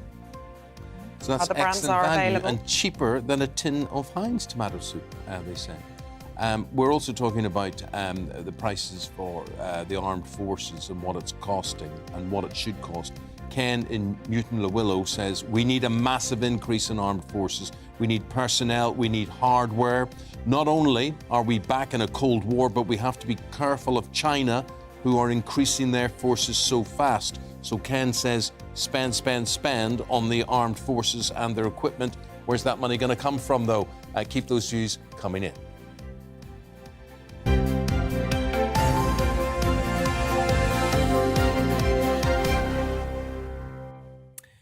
And that email links perfectly into our top story today, as the NATO summit is drawing to a close and the UK has pledged 1,000 extra troops and an aircraft carrier to defend the alliance's eastern border from an attack by Russia. Well, NATO leaders also branded Russia a direct threat to their security. They pledged to strengthen support for Ukraine. And speaking to GB News, the Prime Minister said Britain will make the majority of its naval forces available to NATO, and that the aid will help transform Ukraine's defences. Look, we've got the second biggest defence spend in NATO. Last year, 2021, we were the third biggest in the world. We've increased our defence spending by 24 billion, which is the biggest amount since the end of the Cold War. But what we're also doing with the Eastern European countries, with the Baltics, is offering long-term support, partnership, to help them build up their defences and make sure they can repel any attack immediately. Well, our political editor, Darren McCaffrey, was responsible for that interview for us yesterday, and he joins us today from that summit in Madrid. Good morning to you, Darren. The Prime Minister ebullient as ever there. Day 2 of that summit. Will it be as news headline grabbing, do you think? I think in many ways it will be, and I think it's pretty clear the British government are pretty happy with this NATO summit, in the sense that you're right in pointing out they're going to send an extra 1,000 troops to the eastern flank of NATO. There's an extra commitment to send £1 billion of military aid, quite significant in many regards. And this is on top of commitments that we've seen from other NATO allies, such as the United States and Germany as well. And it is clearly a massive change of direction for NATO. This is an alliance that in many regards has not necessarily viewed Russia as an imminent threat in the last couple of years, or indeed decades. That is clearly no longer the case with the war raging in Ukraine, the escalation that frankly we've seen this week. And the UK views itself very much as a key ally, Isabel, in all of this. The second, as the Prime Minister has pointed out, the second biggest military contributor in NATO. Frankly, is this going to help in the short term? It is not least of all because, of course, at the moment what Ukraine needs is troops, not necessarily on the eastern flank. They need troops inside Ukraine. Britain clearly and other allies are not going to contribute to that, but what they are going to do is again send in extra weapons, extra fuel, extra communication devices to try and help Ukraine win that war. But ultimately in the end, this is all trying to actually add to NATO's deterrence, essentially, the tripwires the Prime Minister talks about, which ensures that Russia does not think about trying to expand this war. But as you've seen in the papers today, and indeed over the last couple of days, there is this massive argument taking place about essentially whether the UK can afford to do all of this, whether the UK is prepared not just to contribute troops, but whether it has the ability to do so, because clearly the defence forces have been cut back quite dramatically in recent years. The Defence Forces have dropped from nearly 200,000 in the past decade to fewer than 150,000 today. And there are continued questions about defence spending. Yes, it has increased in recent years, but will that continue throughout the decade? And so the Ministry of Defence and the Foreign Office essentially been rubbing up against the Treasury, if you like, suggesting that defence spending needs to increase. Prime Minister somewhat in the middle, not really committing to that increased spending. I suspect this is a row that's going to carry on not just in the days and weeks, but maybe the months to come, where many are suggesting, frankly, if we are going to commit a hell of a lot more to NATO, that means that we need to commit more spending at a time, and as you've been reflecting, at which prices are increasing elsewhere, in which there's the cost of living crisis, where tough decisions are going to have to be made. OK, Darren, thank you very much. Thank you. Have you ever been to Madrid? Do you know, I haven't, but I love Barcelona. It's one of my favourite places in the whole of Europe, and I do love Spain. I should go to Madrid, I just haven't made it. So. Well, look, it's very nice, very sophisticated. Very, very, very hot, though, in sort of central Spain in the middle of summer. Not as hot as Valencia. Well, you've got a nice sea breeze, perhaps, maybe. No, I don't Where do they have the oranges? Where do they... Seville. Seville. I've been to Seville. That's hotter. Gorgeous. Hotter. Yeah, I've only been at Christmas, actually, to Seville, and that's when all the oranges are on the trees, and it's lovely. Get out of it. Yeah. So the oranges come out at Christmas. Really, well, it was New Year, yeah. Maybe it's all year round, I don't know. But there was a lot when I was there, on the ground with the horses and carts. Whenever I go to Portugal, the oranges are on the trees in the summer. But maybe it is all year round. Well, we've got lots of viewers in the Costa del Sol, so let us know. Maybe they're but when plastic. I was there, they were real, because the horses and carts that are there for the tourists were ploughing through. They're making jam, I remember it, live on the streets. Orange jam? Marmalade, sorry, marmalade. Marmalade. No, well, that's interesting. Yeah, yeah. Like, that's why they have Seville. Seville jam, marmalade. Oh, gosh. Orange. I'll start again. You start again. Well, that's good. Anyway. That's good. Anyway, tell you what we're going to talk about now. The royal family, I bet you they start their day with Seville. Marmalade. Yeah. And the royal family, spending on the royal family has risen to a record £100 million. Now, Isabel and I are not just sure these figures are everything they seem to be. Yes, you could argue the royal family need to pay their way more, or they need to be taxed more, or whatever. But I think a lot of this is due to the platinum celebrations and the renovation of Buckingham Palace. And also the fact that during COVID, a lot of the big sort of revenue-generating places like Buckingham Palace were closed. So they lost revenue from that, and they've had increased expenditure. Have you ever been in Buckingham Palace? No. Have you ever been anywhere? I've been to Seville. I just told you I've been to Seville. Well, come on.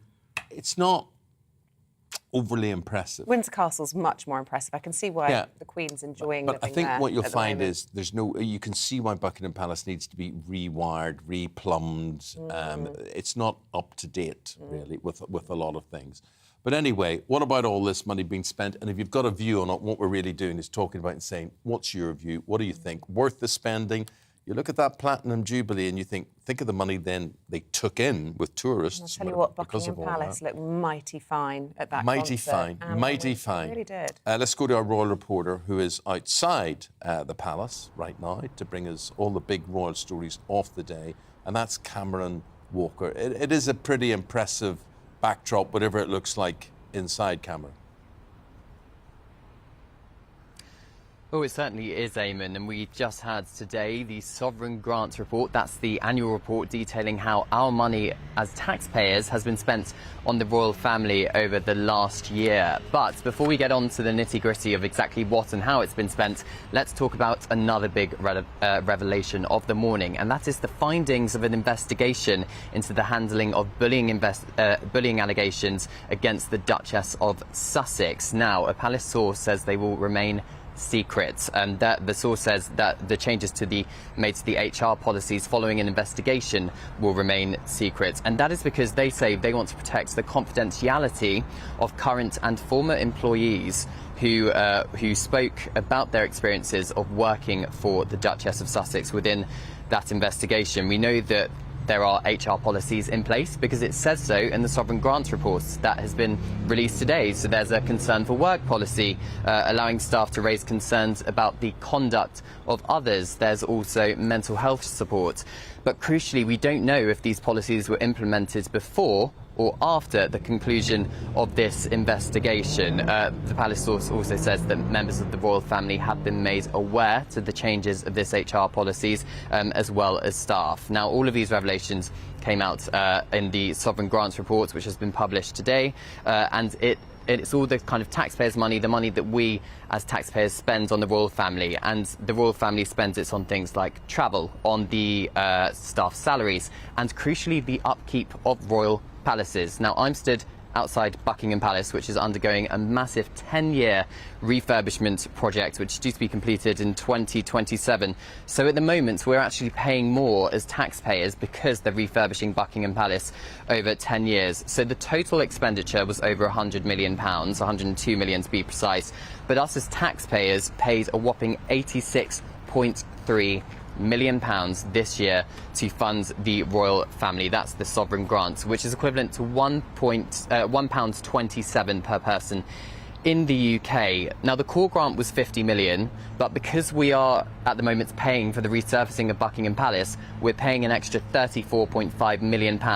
So if Buckingham Palace wasn't being refurbished, we'd only be paying 77p per person as taxpayers. Now, many are probably wondering, Eamonn and Isabel, why in a cost of living crisis we're paying quite so much money towards the royal family. Well, let me tell you about something called the Crown Estate. That is a big kind of property portfolio of lands and buildings owned by the Queen or whoever is sovereign at the time, and all of those profits go back into the Treasury, into the public funds, and then the percentage of those profits, 25% to be exact, is given back to Her Majesty the Queen as the sovereign grants to fund the royal family and royal household. So the public purse actually gets more money than the Queen takes out of it. So it's never as cut and dry as Her Majesty and the royal family taking loads of taxpayers' money. A couple of other good things to note. Perhaps the most expensive royal tour of the year was the Duke and Duchess of Sussex's tour to the Caribbean area. That cost us £226,000.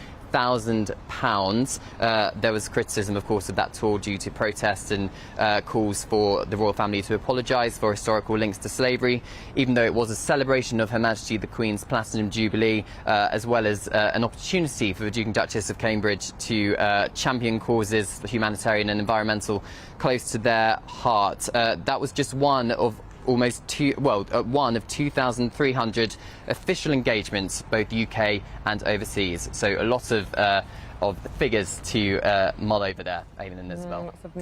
Cameron, you do that brilliantly. I mean, no one could do it any better. You're brilliant, you're engaging, you understand it, you've done your homework. But honestly, it's just like listening to my pension advisor. I just don't have a head for figures. It's just like hearing a pension advisor. 100 million for this. Oh, so I just go. But Cameron, the reason we're not done with figures, you know, in half an hour's time, exactly half an hour, we're going to be talking about pensions and retirement pensions. If you've got an income crisis about this, we don't think the Queen is an income crisis at all. Well, to be fair, she's not even gone into retirement. Yeah. You know, she doesn't draw a pension, but she's still working. What does she spend it on? What would she spend on? Horses? Yeah, horse feed? Horses, yeah. Yeah. Things like that. Anyway. But anyway... we didn't even touch on Prince Charles and the cash coming in. We've been told that's always a way. Get a suitcase full of cash. Yeah. Yeah, that'll solve things. Yeah, it's on the front of the log. We'll cover that in the pay-per-view a little bit later on. But if you're surviving on your pension, and is that pension being affected by the cost of living? So I presume that's private pensions, not state pensions we're talking about here. We're going to give you more figures in half an hour's time. I'll leave that one to you. You can do that one. OK, good luck. Right. Can't wait for that. 7:16, let's bring you up to date on the latest headlines. And the only surviving member of the Islamist group behind the 2015 Paris attacks has been sentenced to life in prison. Salah Abdeslam was convicted of murder and terrorism over the coordinated gun and bomb attacks that killed 130 people. 19 other men who helped to organise the attacks on Bataclan Music Hall, 6 bars and restaurants and the Stade de France Stadium were also found guilty. Bank of England is warning inflation will hit Britain harder than any other major economy. The governor says the energy crisis and staff shortages after COVID means the shock to our economy will happen sooner. 7 British singles players remain in Wimbledon after Andy Murray and Emma Raducanu were knocked out of the tennis tournament. It's feared the loss of the fans' favourites will drive attendance figures down, which were already being hit by COVID fears, rainy weather and, of course, the good old cost of living crisis.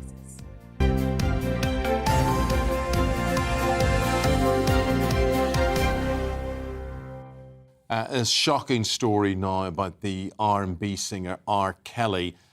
You will probably have heard in the news overnight, or you're waking up to that news this morning, and it's in some of the newspapers as well, that he was sentenced to 30 years in prison yesterday. This was over a conviction last year on sex trafficking and racketeering charges. The singer, who sold 75 million records worldwide and is known for big songs like I Believe I Can Fly and Ignition, faced 7 of his accusers yesterday in court as his sentence was handed down. So let's go to our reporter, Kinsey Schofield, and all of this one, who's in LA. Kinsey, tell us about this man. Tell us about, people just could not believe, I suppose, what he has been responsible for, and who brought the accusations against him. Well, I mean, Eamonn, I've honestly lost count of how many people have come out against R. Kelly and accused him of sexual assault. But I can tell you that the first instance happened in 1997, I believe. And she was paid off allegedly $250,000 to keep quiet. But that he appears on the scene in 1993, and 1997 is the first time we hear of an accuser. But it 1994, he secretly married the R&B singer Aaliyah when she was 15 years old. He was 27 years old. He paid off government officials to get her a fake ID so they could get married. It was all very salacious. So, I mean, he has been a predator for quite some time and used numerous people, including government officials, to hide some of these sexual assaults and to hide some of these relationships. But a predator, a sexual abuser, and, just really a control freak, keeping these young girls locked in his home, locked in their bedrooms. They had to ask his permission to use the restroom. They weren't allowed to have cell phones. They were scolded or physically abused if they made eye contact or acknowledged another male in the room. And it wasn't just young women he assaulted, Eamonn and Isabel. We also heard from a young man throughout the trial in September of 2021 accusing R. Kelly of sexual assault. Part of the defence was that he himself was abused, and therefore that's why he became an abuser. How did that go down? Yes, so it was also a mitigating factor, which is what they utilized to get the judge, try to get some sympathy from the judge and hope that the judge would give him a lesser sentence to try to justify this behavior. But the judge was having none of it. She said, absolutely not. Look at all of these people here in this courtroom that you abused. They did not turn around and do the same thing. So the judge really, while she was sympathetic towards what he experienced, it was absolutely no excuse for what he's done over the last, several decades to numerous amounts of women. I don't know, Isabel, this strikes me as something that you would watch because you and I are very similar, but there was an entire documentary series called Surviving R. Kelly, where these women spoke out, countless amounts of women spoke out about being locked in cars, having to use the restroom in the back seat of a van because no one would let them out of a car because R. Kelly hadn't given them permission, being separated from their families for years at a time, just really haunting stories. And this, keep in mind, all of this has started happening in 1997. None of this was public until BuzzFeed wrote an article in 2017. So all of this horrible stuff is happening to these young women. People are calling them liars. People are burying it. No one believes them until a BuzzFeed article in 2017. Yeah, Kinsey, you're absolutely right. One of the team told me about that documentary this morning, and I absolutely am going to check it out. And we've got a perfect phrase for people like R. Kelly here in the UK. Wrong'un. Just a wrong'un, wasn't he? Thank you so much for all of that analysis. Really shocking story. Unbelievable. 55-year-old R. Kelly sentenced to 30 years. Not a day too short. Thanks for shedding light on that, Kinsey. And we're going to talk more about it in the newspaper review, which is going to be in about 10 minutes or so. But meanwhile, we go back to the talking about the NATO summit, and the Labour Party has criticised the government for pushing ahead with cuts of 10,000 troops from the army over the next 3 years, even though NATO agreed this week to increase its high readiness forces to 300,000 troops. Let's go to the Shadow Secretary for Defence, John Healey. John, I get a bit confused about all of this. There's a lot of huff and puff and flag waving or whatever, and yet we heard, was it Ben Wallace said this week that we're existing on an image of a diet of smoke and mirrors as our armed forces. You're obviously not happy. No, Ben Wallace was telling the truth. We've had a decade of defence cuts since 2010. We've lost more than 40,000 of our full-time forces personnel. 1 in 5 of our Navy surface ships have been taken out of service, and they've axed over 200 RAF planes, and we've seen satisfaction with service life plummet below half for the first time.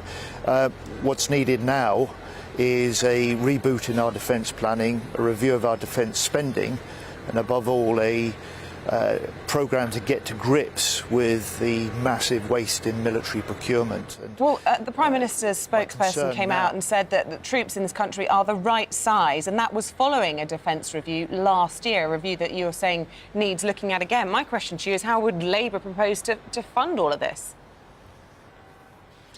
Well, that review, of course, was before the collapse of Afghanistan. It was before the Russian invasion of Ukraine. NATO today confirms that the threats Britain and the rest of Europe faces are significantly higher and likely to last over the next decade. At the very time when NATO's planning this surge in combat-ready troops to 300,000, Britain's only able to offer an extra 1,000 troops as part of that, and they may be based in Britain, not on the defensive border with Russia, and that's because at the same time we're planning to plough on over the next 3 years with cutting the army by another 10,000 soldiers. This is embarrassing for Britain. It's not responding to the growing threats we face, and it is calling into question our ability as Britain to play a leading role in NATO and fulfil our obligations. So my question again, how would Labour pay for this? You've got to review defence spending. You've got to increase it. Defence planning. Is that what you're saying? You've got to review it. But what you're actually saying is you've got to increase taxes or increase borrowing. Which is it?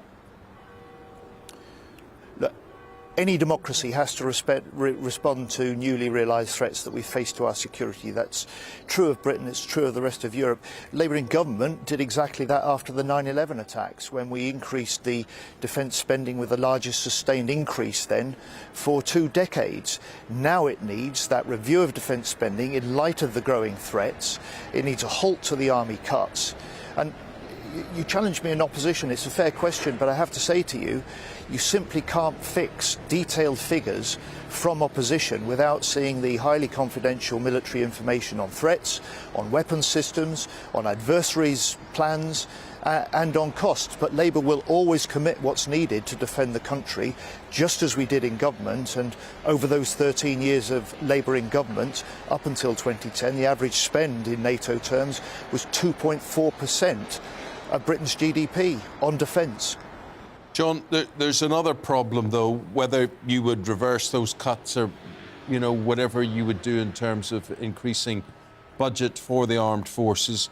How do you get people today, young people today, to join the armed forces? I mean, they won't even join the hospitality sector in the country. How on earth do you persuade them to bolster the army, for instance? It's a really good question and a big challenge. Our forces offer training and comradeship that is second to none. It is the ultimate public service on behalf of us all.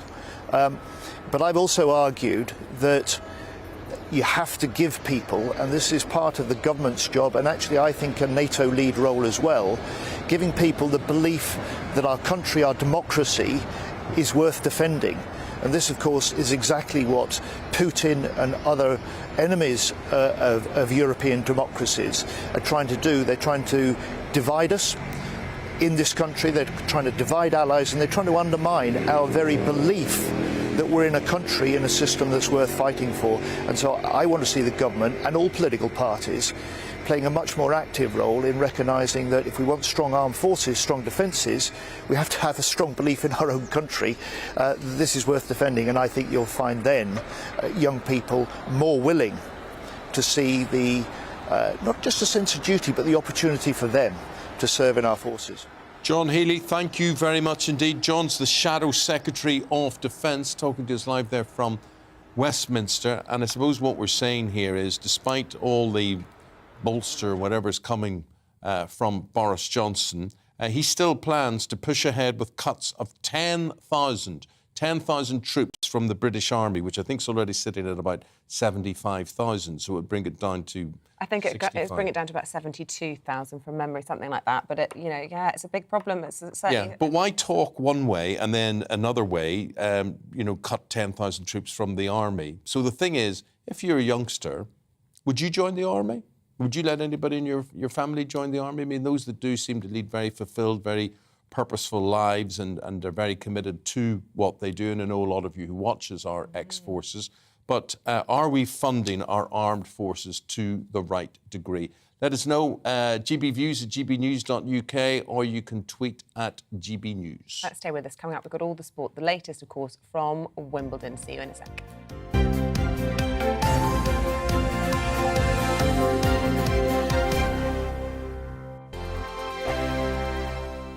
We are GB News. We're right across this great nation. On TV. On radio. On digital. Absolutely everywhere. We don't talk down to you. We embrace all voices with honest and civilised conversation. We are not part of the establishment. We're one of you. And we're only getting started. Join us on GB News, The People's Channel. Britain's news channel.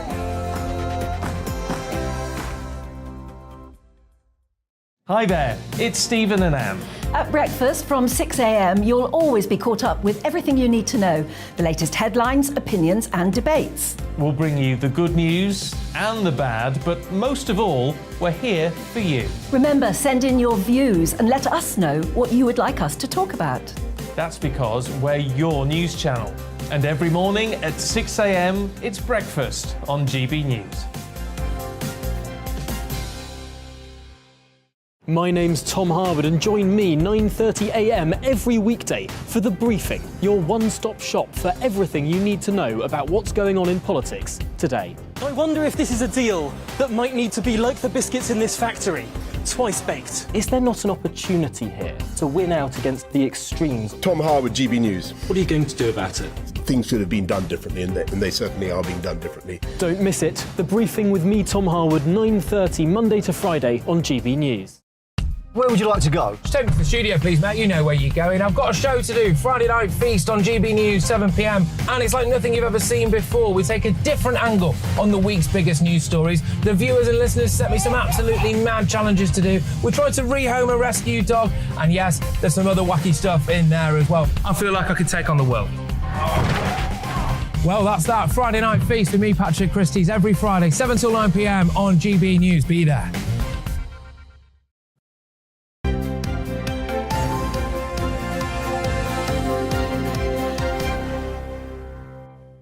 Just a few things to look ahead to this morning. Yeah, still to come.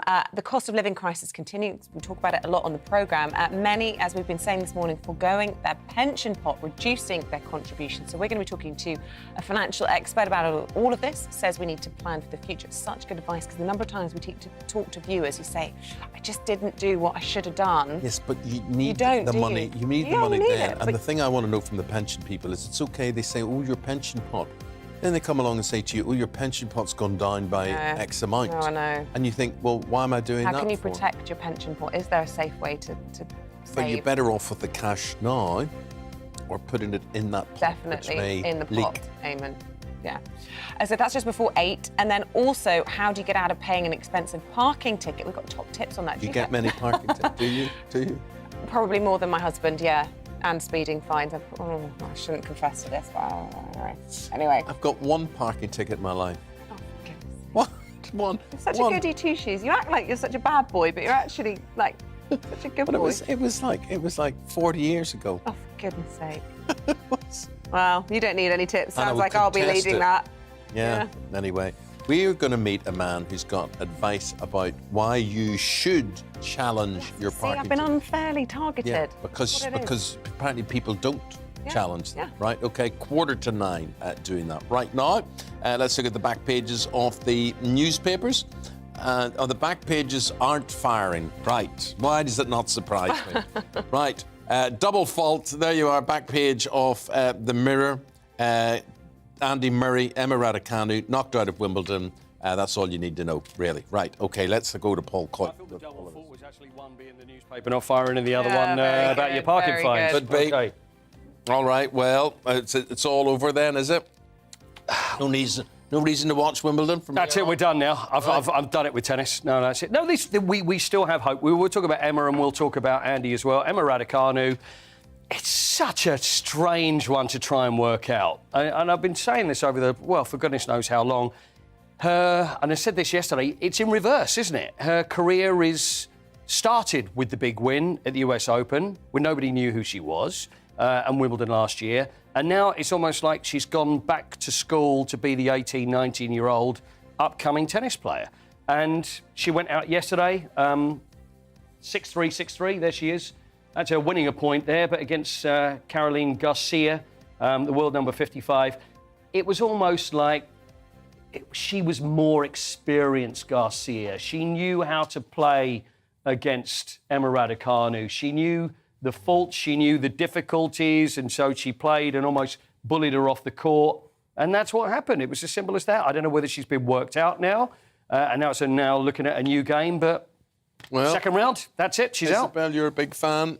Is your Wimbledon over? No, all eyes on Cameron Norrie now. He's the number one, isn't he? He's our best hopeful. Apparently he's actually South African, but we won't quibble about any We'll of that. never quibble about that. Yeah. We go back to Zola Bud, we never quibble about that. Yeah, If they Greg decide to play for Brzezinski. us, that's good enough. Katie Boulter, we've got Katie Boulter Oh, yeah, as yeah. well. Oh, yeah, she's a superstar. Although she's playing Karolina Pliskova, who lost the final last year. So she's the 6th seed, so that's going to be tricky for Katie Boulter. She's coming as a wild card, but she's playing on centre court. British fans behind her. Stranger things have happened at sea. Stranger things have happened. And Andy Murray, are just the injuries catching up with them? That was quite painful to watch, wasn't it? It was difficult to watch, but the thing is, I don't know about you, but with the first set, you think, well, Andy Murray loses the first set. That's what he always does. So maybe we expect him to come back. Then he'd lost the second set and thinking, well, we've seen him come back and win 5-setters. Then he did come back and he won the third set on a tie-break. And then the fourth set, started seeing mistakes coming in, the sort of shots that Andy Murray would always put away. He was at the net, and it was a very simple volley that he put straight into the net. Then he was broken by John Isner. But John Isner, again, we were talking about him yesterday. This is the guy with the serve, 160-mile-an-hour serves. And when you see it, these are coming in like rockets. And he's 6'7". Yeah. And if you think of the height with the racket as well, that's coming down at that sort of speed, they're just bouncing off left, right and centre. I'd be interested to know how many games or how many matches he's had that have gone to tie-breaks, because the guy doesn't lose his serve. Yeah. Because how do you respond to things like that? Just a quick word on what you're hearing football transfer-wise. Anything hot? Few bits and pieces. Richarlison looks like leaving Everton. It looks pretty certain he's going to go to Everton. It's actually where he's going to go to. So it's looking like Spurs. Yeah. 50 million. Some Spurs fans thinking, I don't know, is he the right guy to come? But with Champions League on the horizon, need backup players. You've got Son, you've got Kane, so Richarlison playing up front. It's going to be another option for Antonio Conte. Interesting that this is going down a division when we talk about Burnley. Now, Vincent Kompany's come in as manager. Yeah. And I did assume, and I think this is something we spoke about a couple of weeks ago, that maybe he would go to his old club, Manchester City, and do a similar thing to Frank Lampard did with Derby and bring players in. And it seems to be the case. Signing young players from Man City, bringing someone on. City will be a feeder absolutely for for Burnley. Works for City, works for Burnley, works for Vincent, so I think that's probably what we're going to see more of going Well, forward. thanks for working for us today, Paul. Thank you. Leave it there. Appreciate it. Thank you. Also, just one more thought on the tennis. Is it actually true that all the tickets are down and everything? No one's going. We were saying it all morning, saying exactly. Eamonn and I can't get our hands on a ticket. You never get a ticket. You never get a ticket. Yeah. You said the guy forgot his rackets though yesterday. No, did he? I mean, that was incredible. I mean, I was watching yesterday, and this is Ugo Humbert, which actually sounds like something from a song more than a player. But anyway, he turned up at the court to play, and it's like, he said, forgotten his rackets. Where are my rackets? Where's my rackets? You'd think, those days when you forget your keys or something, but for a tennis player to forget his rackets... Pretty basic. Kept him waiting for 40 minutes for his rackets to arrive. Gosh. Well, it's the equivalent of us forgetting our earpieces. Oh, yeah, that's awful. Yes, it is awful. The absolute pits. Anyway. At the end of the world, though, Eamonn, would it? Not hearing anything in your ear? Be hell. Liz Kershaw and who else have we got? David Wooding. But the newspapers right after this.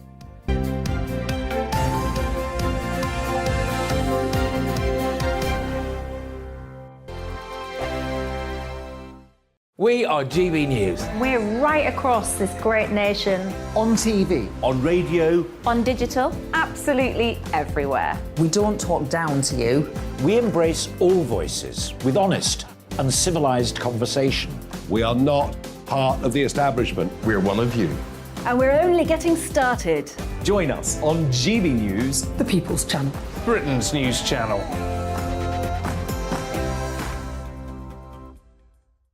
Hi there, it's Stephen and Anne. At breakfast from 6 a.m, you'll always be caught up with everything you need to know, the latest headlines, opinions and debates. We'll bring you the good news and the bad, but most of all, we're here for you. Remember, send in your views and let us know what you would like us to talk about. That's because we're your news channel. And every morning at 6 a.m, it's breakfast on GB News. My name's Tom Harwood and join me 9:30 a.m. every weekday for The Briefing, your one-stop shop for everything you need to know about what's going on in politics today. I wonder if this is a deal that might need to be like the biscuits in this factory, twice baked. Is there not an opportunity here to win out against the extremes? Tom Harwood, GB News. What are you going to do about it? Things should have been done differently, and they certainly are being done differently. Don't miss it. The Briefing with me, Tom Harwood, 9:30 Monday to Friday on GB News. Where would you like to go? Just take me to the studio, please, mate. You know where you're going. I've got a show to do. Friday Night Feast on GB News, 7 p.m. And it's like nothing you've ever seen before. We take a different angle on the week's biggest news stories. The viewers and listeners set me some absolutely mad challenges to do. We tried to rehome a rescue dog. And yes, there's some other wacky stuff in there as well. I feel like I could take on the world. Well, that's that. Friday Night Feast with me, Patrick Christie's, every Friday, 7 till 9 p.m. on GB News. Be there.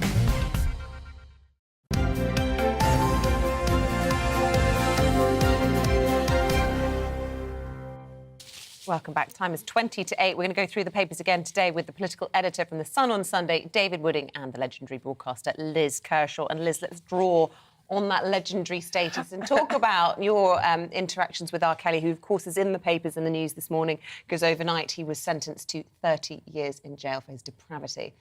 Yeah, I think legendary is just because, she's still at it, still going. No, I mean, you've seen it all. Well, I have met most people. It's true in pop, because on the BBC national stations for 35 years, R. Kelly would be about mid-90s, and massive hits like I Believe I Can Fly, and he came in, and I just thought, what a disturbed, tragic life is that.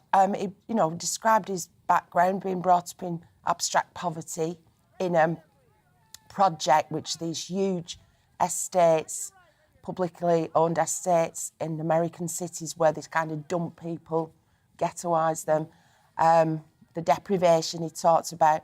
And with no sort of embarrassment or self-awareness, he just told me how his prized possession was a push bike, and some other kid, like this is age 12, some other kid had stolen it, so he got a gun and he just shot him and didn't kill him, but, no embarrassment. That was his idea of justice. Did you have any idea, though, when you met him, that he was up to this sort of stuff behind closed doors and getting his minions, his people? I believe, I was reading in the paper, one of the papers this morning, he sent staff to shopping malls to try and pick possible sex slaves?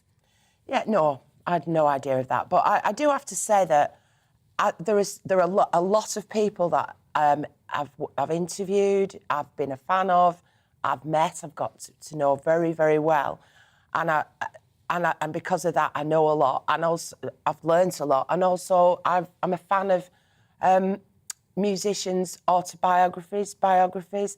There must be a lot of the older ones now who, when the climate was different, and it's changed remarkably, hasn't it, in the last few years since #MeToo and the revelations about Jeffrey Epstein and what's the film producer called? Harvey Weinstein. Harvey Weinstein, yeah. But prior to that, there was sort of no embarrassment about it.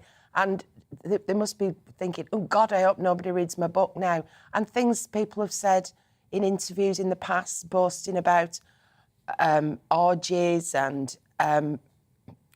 but it is because, there's a certain kind of person who wants to be famous and big time and enjoys that, and the other part of it is the people that it attracts, you know, the fans, the girls, the people who want to get into that world. And sex is a transaction. I'm not defending R. Kelly's methods, and if anybody was forcibly restrained or impounded or locked up, that is totally wrong. But it's not unique. Thanks for your take on that, Liz, and your experience of all of that. We go to the Telegraph. David, this exodus of GPs, and it is an exodus. I don't know if you know any GPs or talk to any about this, but goodness me, what are we going to do?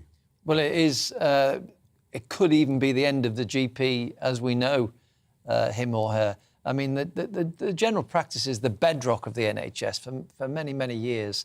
That's your first port of call when you've got any problem, is to go and see your GP. We already know that there's huge backlogs of waiting lists to try and get in to see a GP with a complaint. They're a vital part of our health service, but the numbers there's a massive shortfall, and that's risen.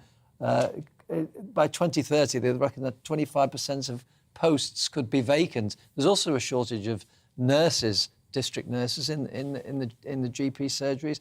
We're talking about from 10,500 shortfall to 37,800. At the moment, there are, for every 2,000, there's one GP for every 2,500 people. I think it's 2,200 people. And that's going to rise. So it's going to be so much harder to go and see a GP. So something's got to be done. It's burnout. They say they're working. There are not enough of them, and they really aren't rewarded enough for what they do. It's not a branch of medicine people want to go into. Another aspect is a lot more GPs now are female, and they prefer to work part-time. So, you know, three half days a week. I tried to get an appointment for somebody, and the girl in reception, I felt sorry for her because she's under such pressure. She said, we have three GPs at this practice, and on any day there's only one of them in the building, and I'm only allowed to give out 3 face-to-face appointments. Goodness me. Yeah. Goodness There's a me. lot of pressure, isn't it?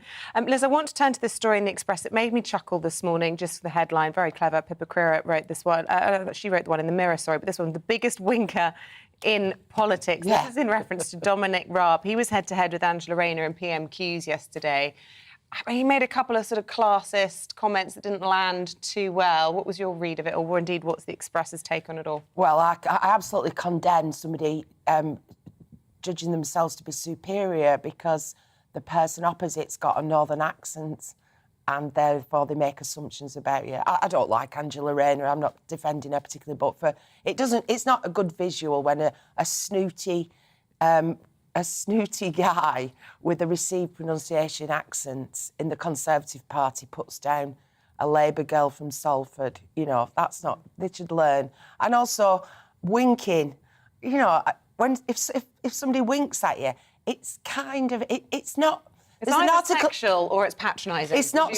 normally, that's what I would interpret a wink as. Yeah, exactly, as well. If it was sexual... There's an article today by Amanda Holden. She said, I don't want people stopping, whistling at me in the street or chatting me up. And that's not, to me, I understand what she's saying, that's sexual. People have got to be able to express if they do fancy it, or just say, that's a lovely dress you're wearing, or your hair looks nice, or you look fab today as well. But when you... sorry, I'm just looking at the wink. When you wink again. in that context, when you do that, that is to put somebody in the place and to demean them and undermine them. I say that was the best PMQs for ages. I think Boris should stay on a longer holiday and Keir Starmer should go away too and let these two do it. Yeah, we had somebody on this morning, Peter Barnes, I think, saying the same thing. He said the backbenchers seemed really animated and whether or not this was perhaps even launching Dominic Raab's bid to perhaps be the next leader of the Conservatives. And the next Prime Minister. You know, I think they both enjoyed it. I saw a more fun side of Angela Rayner. And also, I think Dominic Raab has grown into that job a little bit more. He's speaking in a more relaxed, less bossy tone. I found that the two of them came out of it quite well. Very briefly. Just to go back to the headline, we're really out of time. Sorry. Just two things I want to go through with you, David, very, very briefly. In the Express, there's talk of a snap election. Prime Minister's reaction to it is what? Well, he was asked on his world tour, will you have an election? And 3 times he refused to rule it out. And there's lots of speculation flying around Westminster at the moment, not all of it getting into the papers, that he's going to cut and run for an election. So watch the space on that one. Well, no, I think it's all about this Privileges Committee report coming out in the autumn, which could brand him a misleading Parliament, which would mean he'd have to resign. One suggestion is he might call an election before that report comes out. Another is that if the backbenchers are going to try and launch a second confidence vote, he will call an election and say, OK, I'll let the people out there decide. It's all gossip. Very, very quickly, what is not gossip? When I was a kid, I used to buy these books called Commando. I didn't realise they were still for sale, but they were comics, and they were based on Second World War do or die stories, and they had me captivated. What's the story with Commando? Well, they've gone woke. They've banned headlines such as Jap Killer, Jap Killer, you know, Hun Death, and all this, and they're now looking at they're showing the difference between the German and Italian and Japanese conscripts and those who were actually bought into Nazism and fascism, and it's a little bit more. It's 21st century, but these were things that, as you rightly say, as kids. You notice the language has changed. We don't call them Germans fighting the Germans anymore. We talk about defeating the Nazis. So the narrative is changing with time. Wow. But of course, the Beano and the Dandy have all changed because Dennis the Menace isn't as naughty. There's no Fatty in the Bash Street Kids. He's now called Freddy. And Spotty, because of the Mickey taking those with acne or freckles, is now called Scotty. Is there still Winker Watson? Oh. He's in the Commons. Winker Raab, he's in the Commons. Thanks, guys. Thank you very much. They're going to be back in 40 minutes' time. Time to bring you up to date on the latest headlines. 10 to 8 now. UK's pledged to boost military aid to Ukraine by £1 billion. The 77% increase in funding will be used for sophisticated air defence systems, drones and electronic warfare equipment for President Zelensky's troops. Prime Minister's refused to rule out a snap-up general elections you've just been hearing. He wouldn't comment on whether he will bring forward the next poll due in 2024, but says he's focused instead on dealing with the cost of living and the war in Ukraine. A palace source says changes have been made in the wake of the bullying allegations against the Duchess of Sussex. It's claimed procedure updates for royal staff mean they're more able to raise concerns and receive support in the future.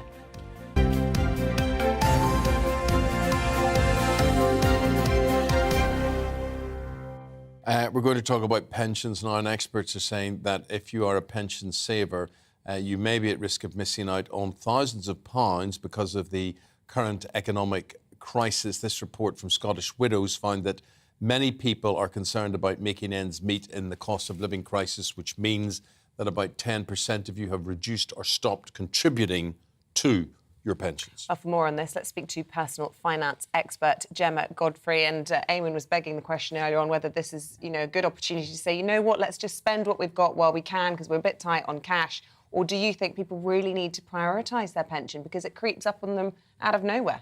Absolutely. And I think the big concern is what a pension does is it's there to be able to fund retirement. And Eamonn, I completely agree with the comment about, financial markets go down as well as up. You can sometimes see them dip. But I think the big concern here is that you've got a massive rising cost of living and also people are living longer. So the cost of healthcare when you've retired is going to be quite a struggle to be able to pay for that. And the good thing about a pension is if it's invested right, it's giving people the chance for their money to maybe beat the rising cost of living. Maybe. Yeah, the hope is. Maybe. But the problem with cash is you're guaranteed to be worse off. You're guaranteed to be worse off because your cash doesn't do anything, whereas it costs more and more. But I suppose, Jim, the problem is people who need that money now. Need it now. But let's hear the story. We're going to hear the story of a GB News viewer, and that is Joe Letchford.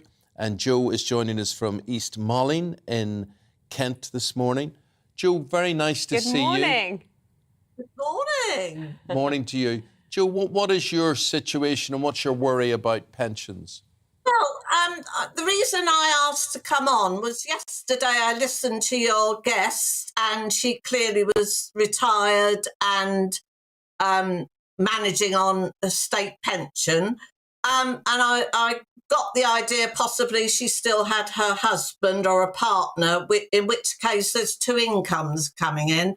I'm beating the drum for pensioners that live on their own and having to run the home on just one pension because the outlay is exactly the same whether you have one person living in a house or 8, really. And the help we're not getting, basically. Joe, and this is because you, like so many people in retirement, find themselves best laid plans. You tragically lost your husband and you're facing that retirement period alone. And it is really incredibly expensive for single pensioners, isn't it? What advice would you give them? And picking up as well on your previous point about if money is invested well, that's a big caveat, isn't it? No, look, it is. I mean, the biggest thing about pensions, and we're not talking about the state pension here, we're talking about private pensions, is that your employer can match it and it's free money. So to get free money and tax relief is a benefit. But if we come back to the point at hand, which is what can pensioners do? Because obviously my concern is people that are younger that can afford to put a bit of money aside, should still be planning for their future.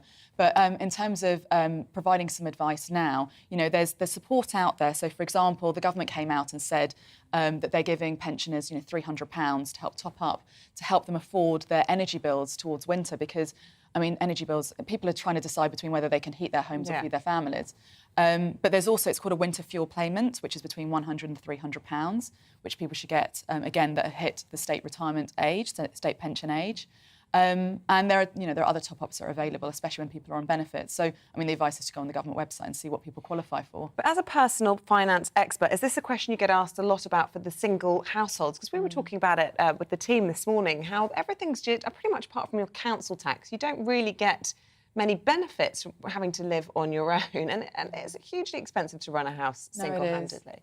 It is, and I think the problem is a lot of families are falling through the cracks. As we said, single parents, it's very hard. And we saw this with during lockdown with furlough, that people had just become self-employed. They also fell through the cracks. So it is really hard for people that are on their own because also the cost of living, it's about food, it's fuel, it's transport, it's, hitting people on all sides. Yeah. Well, Joe, I know you're listening to what Gemma's saying there and you're thinking, tell me about it. You know all of that. You've cut back. You're going to do without a holiday this year. What's your situation? Where do you go from here? Well, I think, planning holidays, etc. I've always run a tight ship. I was widowed when I was 50. So my husband's pension, widow's pension that I got wasn't, it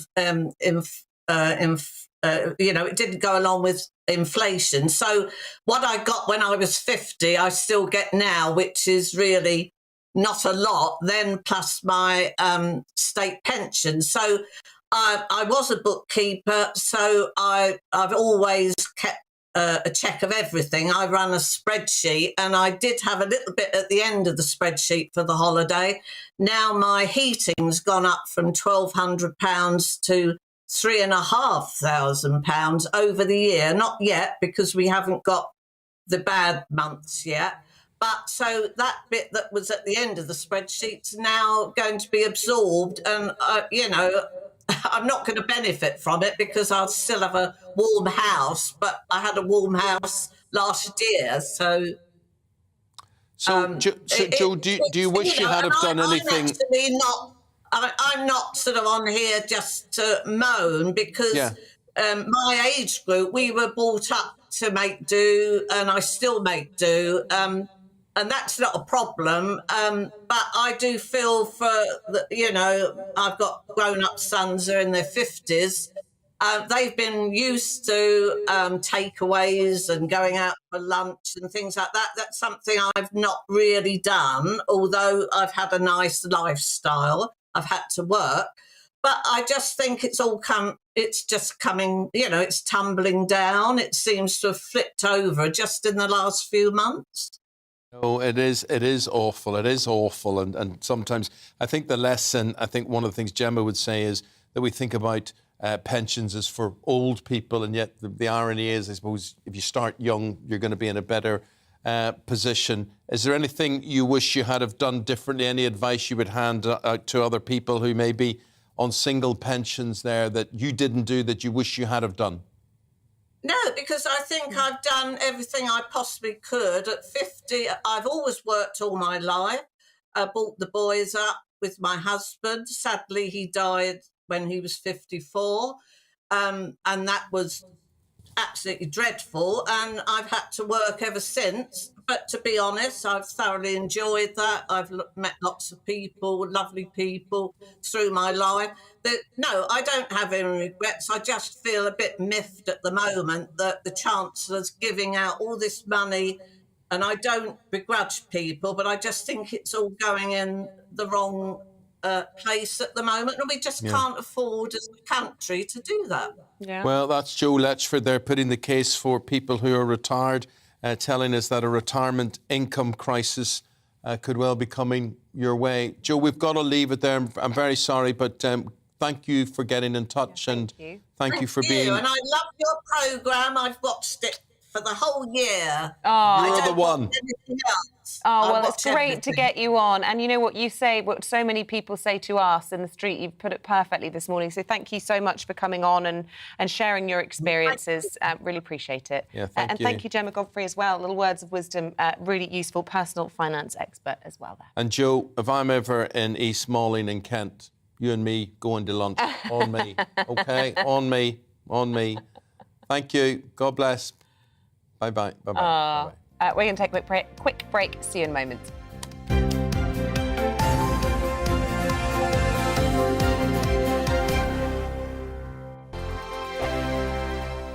We are GB News. We're right across this great nation. On TV. On radio. On digital. Absolutely everywhere. We don't talk down to you.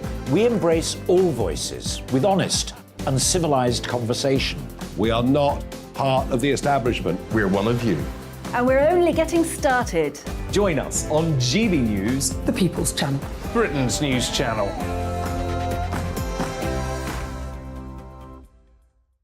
Hi there, it's Stephen and Anne. At breakfast from 6 a.m, you'll always be caught up with everything you need to know, the latest headlines, opinions and debates. We'll bring you the good news and the bad, but most of all, we're here for you. Remember, send in your views and let us know what you would like us to talk about. That's because we're your news channel. And every morning at 6 a.m, it's breakfast on GB News. My name's Tom Harwood, and join me 9:30 a.m. every weekday for The Briefing, your one-stop shop for everything you need to know about what's going on in politics today. I wonder if this is a deal that might need to be like the biscuits in this factory, twice baked. Is there not an opportunity here to win out against the extremes? Tom Harwood, GB News. What are you going to do about it? Things should have been done differently, and they certainly are being done differently. Don't miss it. The Briefing with me, Tom Harwood, 9:30 Monday to Friday on GB News. Where would you like to go? Just take me to the studio, please, mate. You know where you're going. I've got a show to do. Friday Night Feast on GB News, 7 p.m. And it's like nothing you've ever seen before. We take a different angle on the week's biggest news stories. The viewers and listeners set me some absolutely mad challenges to do. We tried to rehome a rescue dog. And yes, there's some other wacky stuff in there as well. I feel like I could take on the world.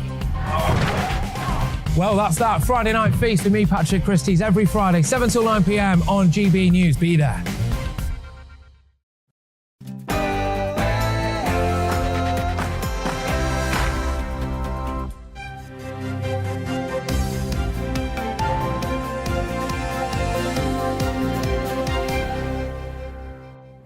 Britain to send 1,000 troops to defend Europe against Putin. Good morning. It's 1 minute past 8 on Thursday, the 30th of June. This is Breakfast on GB News with Eamonn Holmes and Isabel Webster. Thank you for your company. Leading our news this morning, the Defence Secretary Ben Wallace has announced plans to send 1,000 British troops and one of the UK's aircraft carriers to Russia's border as part of a force that could defend against a possible invasion of Europe. It comes as world leaders attending the NATO summit declare Russia the most significant threat to security and peace in Europe. The bill for the royal family soared to more than £100 million last year. That's according to a new report. The rise in expenses was driven by the renovation of Buckingham Palace and preparations for the Queen's Platinum Jubilee. And the multi-platinum selling R&B artist R. Kelly has been sentenced to 30 years in jail for sexually abusing children and women. Handing down his sentence, the judge said the singer had an indifference to human suffering. And you can join in any of our discussions. As always, get in touch on email gbviews@gbnews.uk or you can tweet us @gbnews. Oh, also People's Champion. Yeah, People's Champion, if you're going to be nominating someone for that one. If you know someone in your community who is a local hero, someone who does things just above and beyond, someone who is special, and we'll give them a shout out. Please do get in touch, nominate them, email us with the heading Breakfast People's Champion, and we'll do the rest.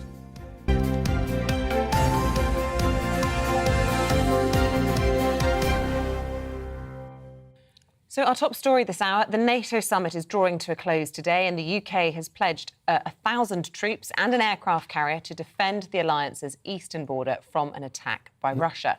So NATO leaders are also branding Russia a direct threat to their security and pledged to strengthen NATO support for Ukraine. Well, the Prime Minister said Britain will make the majority of its naval forces available to NATO and that the aid will help to transform Ukraine's defences. Look, we've got the second biggest defence spend in NATO. Last year, 2021, we were the third biggest in the world.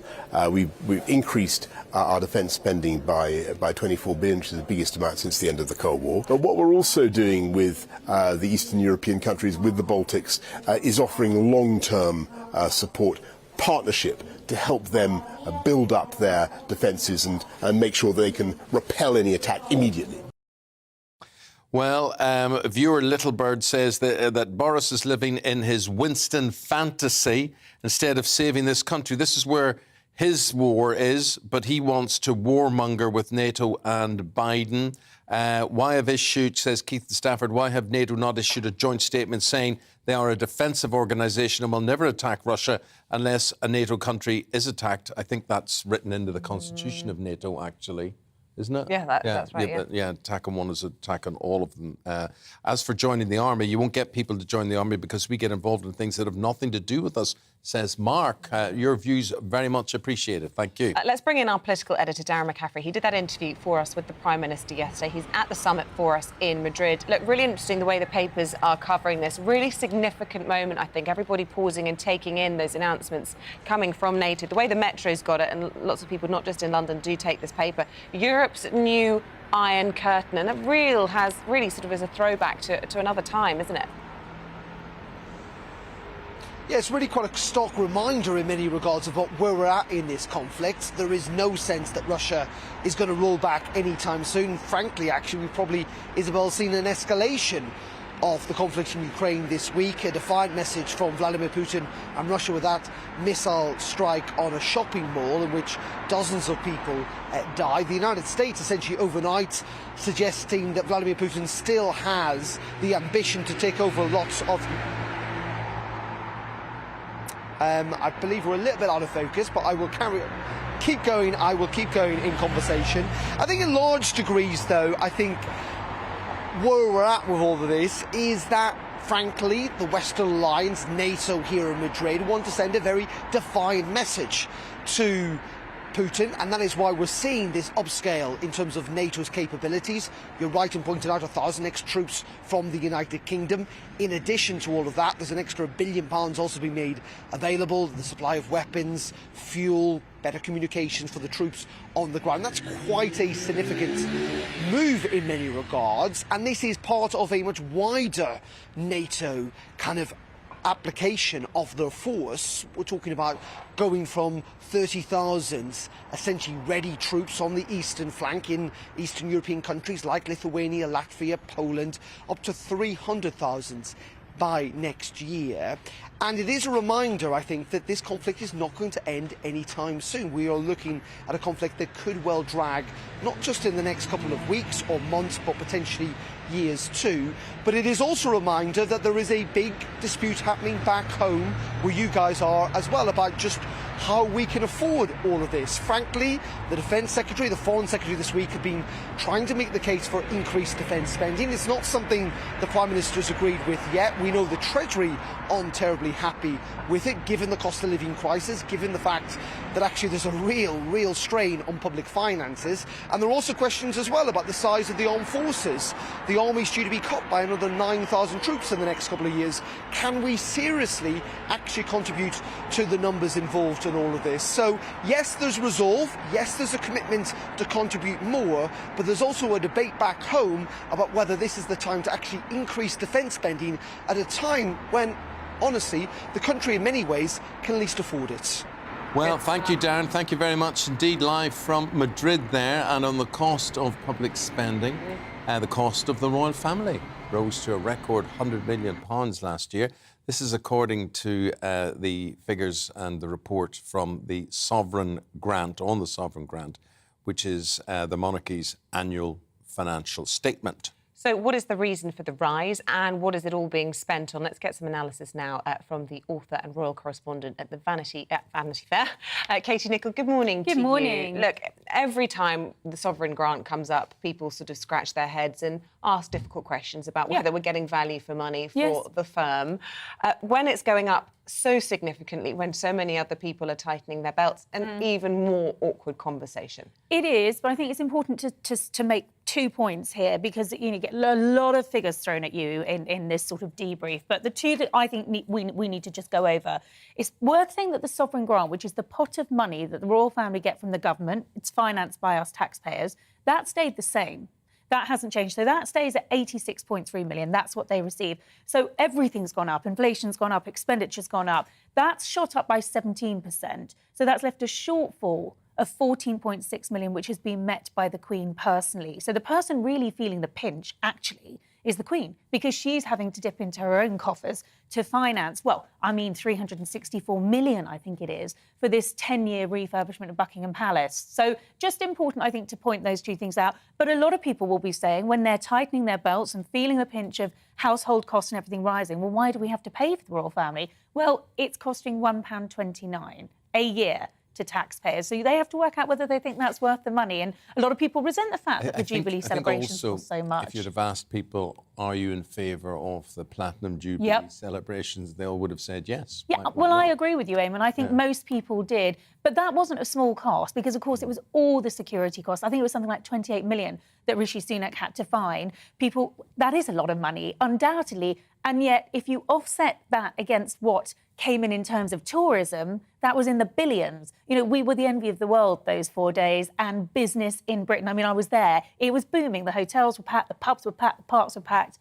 You know, that is one of the arguments. And they will continue to be packed as a result of that, the image that has given I think they will. You know, I'm going to go to Buckingham Palace this summer because, of course, it's open. You can go and see the staterooms. Those visitor numbers are going up. But I think one of the reasons it's been tough over the past couple of years is, of course, you haven't been able to go and visit the palaces and the gardens at the palace, which is a big form of revenue. Yes. So they've had their challenges too. Well, that was the point I was going to make. You know, if you do go to Buckingham Palace this summer, you will have to pay, and that money will not come back to us, the taxpayer, who funds a lot of the royal family. That goes directly into the Queen's personal finances. So a lot of people will say, I don't have that much sympathy that she's having to pay for her own renovations, because you know what, she's also cashing in. Which makes it right that she does contribute, and that 14 million, just over 14 million, that shortfall does come in from her personal finances. Meanwhile, she's in Scotland. She continues, She is. which was a surprise to a lot of us that she would be there. Mm. So these Hollywood this Hollywood celebration. Do we know what she's doing today and the rest of the week? Well, she's there for the whole week. She was there for the opening of the Keys ceremony, which is the sort of opening start to this week that's really important to her. She loves being in Scotland. She carries out a number of engagements while she's there. Yesterday we saw her meet Nicola Sturgeon. You imagine that might have been a slightly awkward meeting, given that Sturgeon said there's going to be a second referendum on Scottish independence. I mean, I think it takes more than a bottle of Jack Daniel's whiskey to sort of smooth things out. It didn't look like an awkward meeting. I thought the Queen looked remarkably well. She wasn't at the garden party yesterday. I don't think we expected her to be. I think anything that involves a lot of walking and being on her feet is out. Right, yeah. But actually, when you watched her get off the Royal train, I thought she did so and made it look really quite comfortable. So we may well see her again. I did in answer find to that myself question. missing Prince Philip yesterday. I was just imagining what his take would have been on meeting Nicola Sturgeon. Of course, you can only guess that he wouldn't be hiding his feelings, not being in favour of splitting up the union. Yes. I want to ask you the other big royal story on lots of the headlines today on the front pages of the Daily Mail, splashing on this, and this is, of course, the Meghan bullying after effects. Now, we've been talking this morning about how closed the firm is, how there isn't a huge amount of transparency. We're being told we're not going to hear a great deal about what happened in the wake We're of not that. going to hear But something anything. has happened. There have been HR changes. There have been HR changes, and and I think there is an argument for saying that's a good thing. Let's hear about them. Yeah. What are these changes? And it does just seem to be a case of reverting to that old method of just burying bad news. Of course, yesterday's meeting, where we had all transparency about the expenditure, would have been a great way to have said, look, we're not going into the details, but we're addressing this, this and this. They actually broke down the figures in terms of the black and ethnic minorities that are now employed by Buckingham Palace. Surely this was an opportunity to say, and also, we're going to make sure that any complaints to HR are dealt with swiftly. But I think it's a case of them not wanting to air their dirty laundry in public. Yes, so it's more a case of maybe building bridges with Meghan and Harry as opposed to covering anything Yes, maybe else not up. wanting to poke the bear, because, of course, they It's not a friendly it all bear on to Netflix poke. or whatever it might be. It's not a friendly bear to poke, and I think everything you've seen, and just thinking back to those Platinum Jubilee celebrations, the way the Sussexes were accommodated, I just think they don't want to rattle or ruffle any feathers. And I think a lot of people, and particularly those who made those alleged complaints of bullying, might be feeling rather miffed that actually the Sussexes and peace with the Sussexes is perhaps taking precedence over making public some of the findings of what would have been an expensive internal inquiry and to which we know nothing about. And actually Meghan would probably be sitting there not particularly feeling vindicated because her name hasn't been cleared in any of this either. Interesting. Thanks very much, Katie. Really appreciate it. All your royal insight there from the Vanity Fair royal editor and the author, Katie Nicholl. Thank you very much indeed. Thank you. The time, 14 minutes past 8. Let's bring you up to date on the latest headlines. And the only surviving member of the Islamist group behind the 2015 Bataclan Paris attacks has been sentenced to life in prison. Salah Abdeslam was convicted of murder and terrorism over the coordinated gun and bomb attacks that killed 130 people. Bank of England is warning inflation will hit Britain harder than any other major economy. The governor of the bank says the energy crisis and staff shortages after COVID means the shock to our economy will also happen sooner. 7 British singles players remain in Wimbledon after Andy Murray and Emma Raducanu were both knocked out of the tennis tournament yesterday. It's feared the loss of the fans' favourites will possibly drive down attendance, which have been hit by COVID fears, some rainy weather and, of course, the cost of living crisis.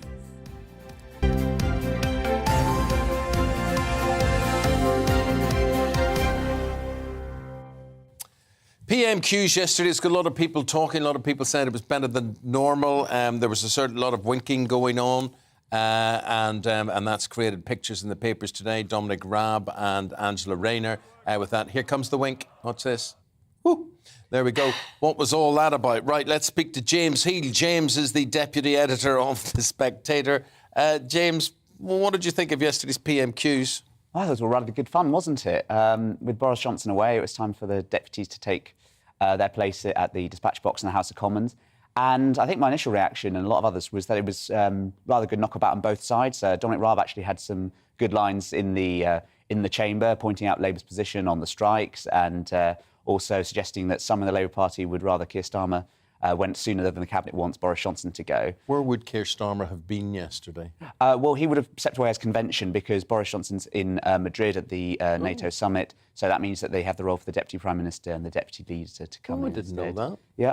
So occasionally we have these a couple of times a year, and that means, of course, we get to see more of Angela Rayner, who's a rather more entertaining character, I'd suggest. Yeah, and look, do we want PMQs to be entertaining? Is it supposed to be entertaining, or is it supposed to be getting through government business? I mean, there's lots of upset people miffed in some of the tabloids today about the sort of classism that was spouting from Dominic Raab when he was making comments about Angela Rayner being at Glyndebourne watching the opera, implying that that wasn't the right place for a working class northern lass. Did that land, or has that just gone down really badly? I think that it's one of these things where you walk away from the chamber thinking it's gone one way, and I think, as you've seen with the media reaction, I don't think it's played out better in the wider press as well.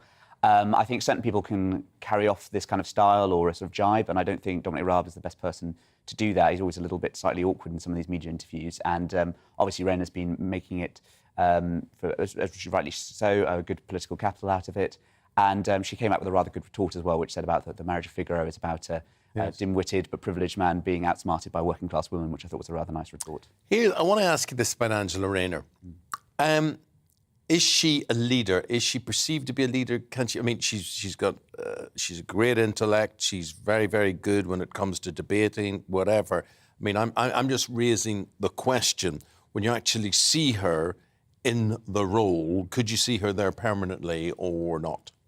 I think that she will need to do some support to build up her support inside and outside Parliament. Obviously, there's the question about whether she can make the leap into a post-Corbyn era fully, because she served on Corbyn's front bench and was supportive of him. So it depends on how that plays out in the post-Starmer dynamics. Obviously, there's other people talking about Wes Streeting and Rachel Reeves, etc. But I think certainly she'll be a key power broker in any kind of future Labour government, and whether she'll become leader or not will transpire in due course. James, let's talk about a snap election. Yesterday, the Prime Minister was probed on this, and not once, not twice, I think it was 3 times. He refused to rule it out. Some suggestion, rumour, speculation that maybe if he gets himself in a little bit of hot water with perhaps another confidence vote, or indeed with this inquiry into whether or not he misled Parliament, he might just say, you know what, I'm so through with you here in Westminster, let's put this to the people. Yes, and of course it is the sort of nuclear weapon, the kind of mutually assured destruction tactic, which is also threatened by his predecessor, Theresa May, during the Brexit years as well. Vote for my deal or we might get an election as a result of it. Obviously, the recent repeal of the Fixed Term Parliament Act means that power is now returned to the Prime Minister rather than Parliament. Personally, I think it's unlikely, but it's probably the threat of it which is most effective for Boris Johnson. Do you think it is an effective threat? I mean, does he feel sure-footed enough that the electorate would vote him back in a landslide? Because the polling, certainly following on from those by-elections, as far as I'm aware, doesn't indicate that. So unless he knows something that we're not seeing. Well, and actually, I think some of the polls would suggest on current trends he would be standing to lose his own constituency as well, which means he would leave Parliament. I think that it's unlikely to be realised, but it's more there as a sort of reminder to some of the people in his own party, the waverers, about the power that he does have, and that he can make use of weapons which aren't available to those of his critics in his own party. Talking about weapons, what's the relationship like, do you think, or what are you hearing about him and the Defence Secretary, Ben Wallace? How do you think that relationship plays out? Well, there's always this ritual dance between the Treasury and other spending departments, and we're seeing this played out once again in Madrid between the MOD, which wants more cash, more to finance more things like ships and planes, and the Treasury, which is holding the purse strings. Firstly, I think Wallace was a big supporter of Boris Johnson in 2016 when he first ran, and then 2019 for leader. So I think the relations are personally pretty cordial, but there's always this institutional difference. They've got to fight it out for more money, and Liz Truss is taking Wallace's side on this. Well, I suppose Ben Wallace wants strengthened British forces, military forces, whereas the Prime Minister seems to be saying to him, bite your tongue there, let's have strengthened NATO forces. Yes, although there's a report in a lot of the newspapers today that the plan for the NATO collective force to go from 40,000 to 300,000 has fallen through because other countries are now reluctant to commit the actual, the troops to the ground. So all the Prime Minister, the people who want Wallace's argument to succeed are saying, well, we've only got to succeed our own troops and make sure that they're guaranteed.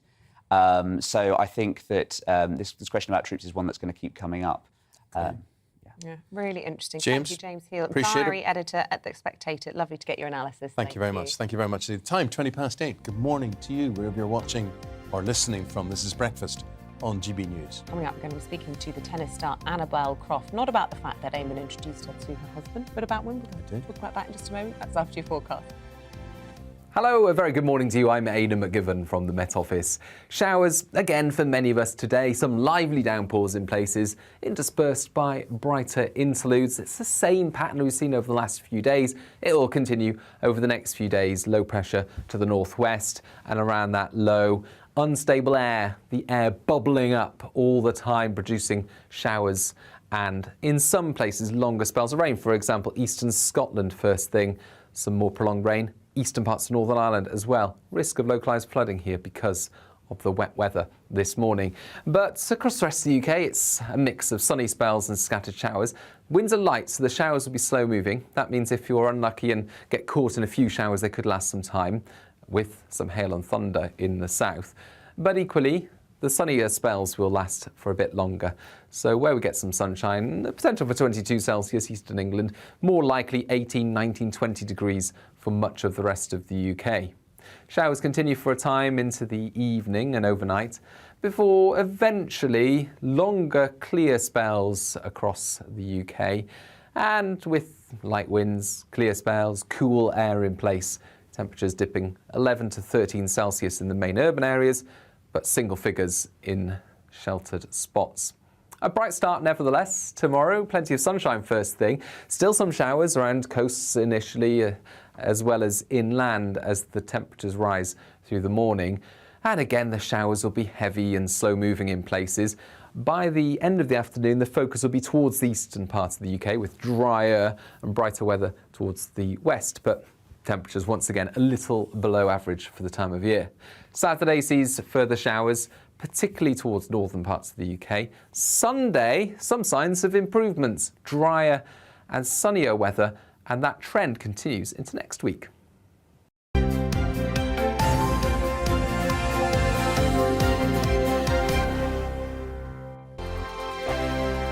We are GB News. We're right across this great nation.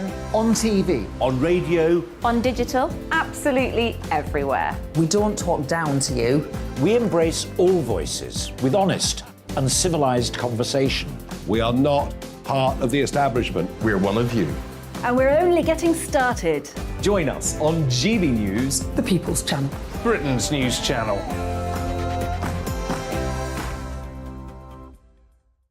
Hi there, it's Stephen and Anne. At breakfast from 6 a.m, you'll always be caught up with everything you need to know, the latest headlines, opinions and debates. We'll bring you the good news and the bad, but most of all, we're here for you. Remember, send in your views and let us know what you would like us to talk about. That's because we're your news channel. And every morning at 6 a.m, it's breakfast on GB News. My name's Tom Harwood and join me 9:30 a.m. every weekday for The Briefing, your one-stop shop for everything you need to know about what's going on in politics today. I wonder if this is a deal that might need to be like the biscuits in this factory, twice baked. Is there not an opportunity here to win out against the extremes? Tom Harwood, GB News. What are you going to do about it? Things should have been done differently, and they certainly are being done differently. Don't miss it. The Briefing with me, Tom Harwood, 9:30 Monday to Friday on GB News. Where would you like to go? Just take me to the studio, please, mate. You know where you're going. I've got a show to do. Friday Night Feast on GB News, 7 p.m. And it's like nothing you've ever seen before. We take a different angle on the week's biggest news stories. The viewers and listeners set me some absolutely mad challenges to do. We tried to rehome a rescue dog. And yes, there's some other wacky stuff in there as well. I feel like I could take on the world. Well, that's that. Friday Night Feast with me, Patrick Christie's, every Friday, 7 till 9 p.m. on GB News. Be there.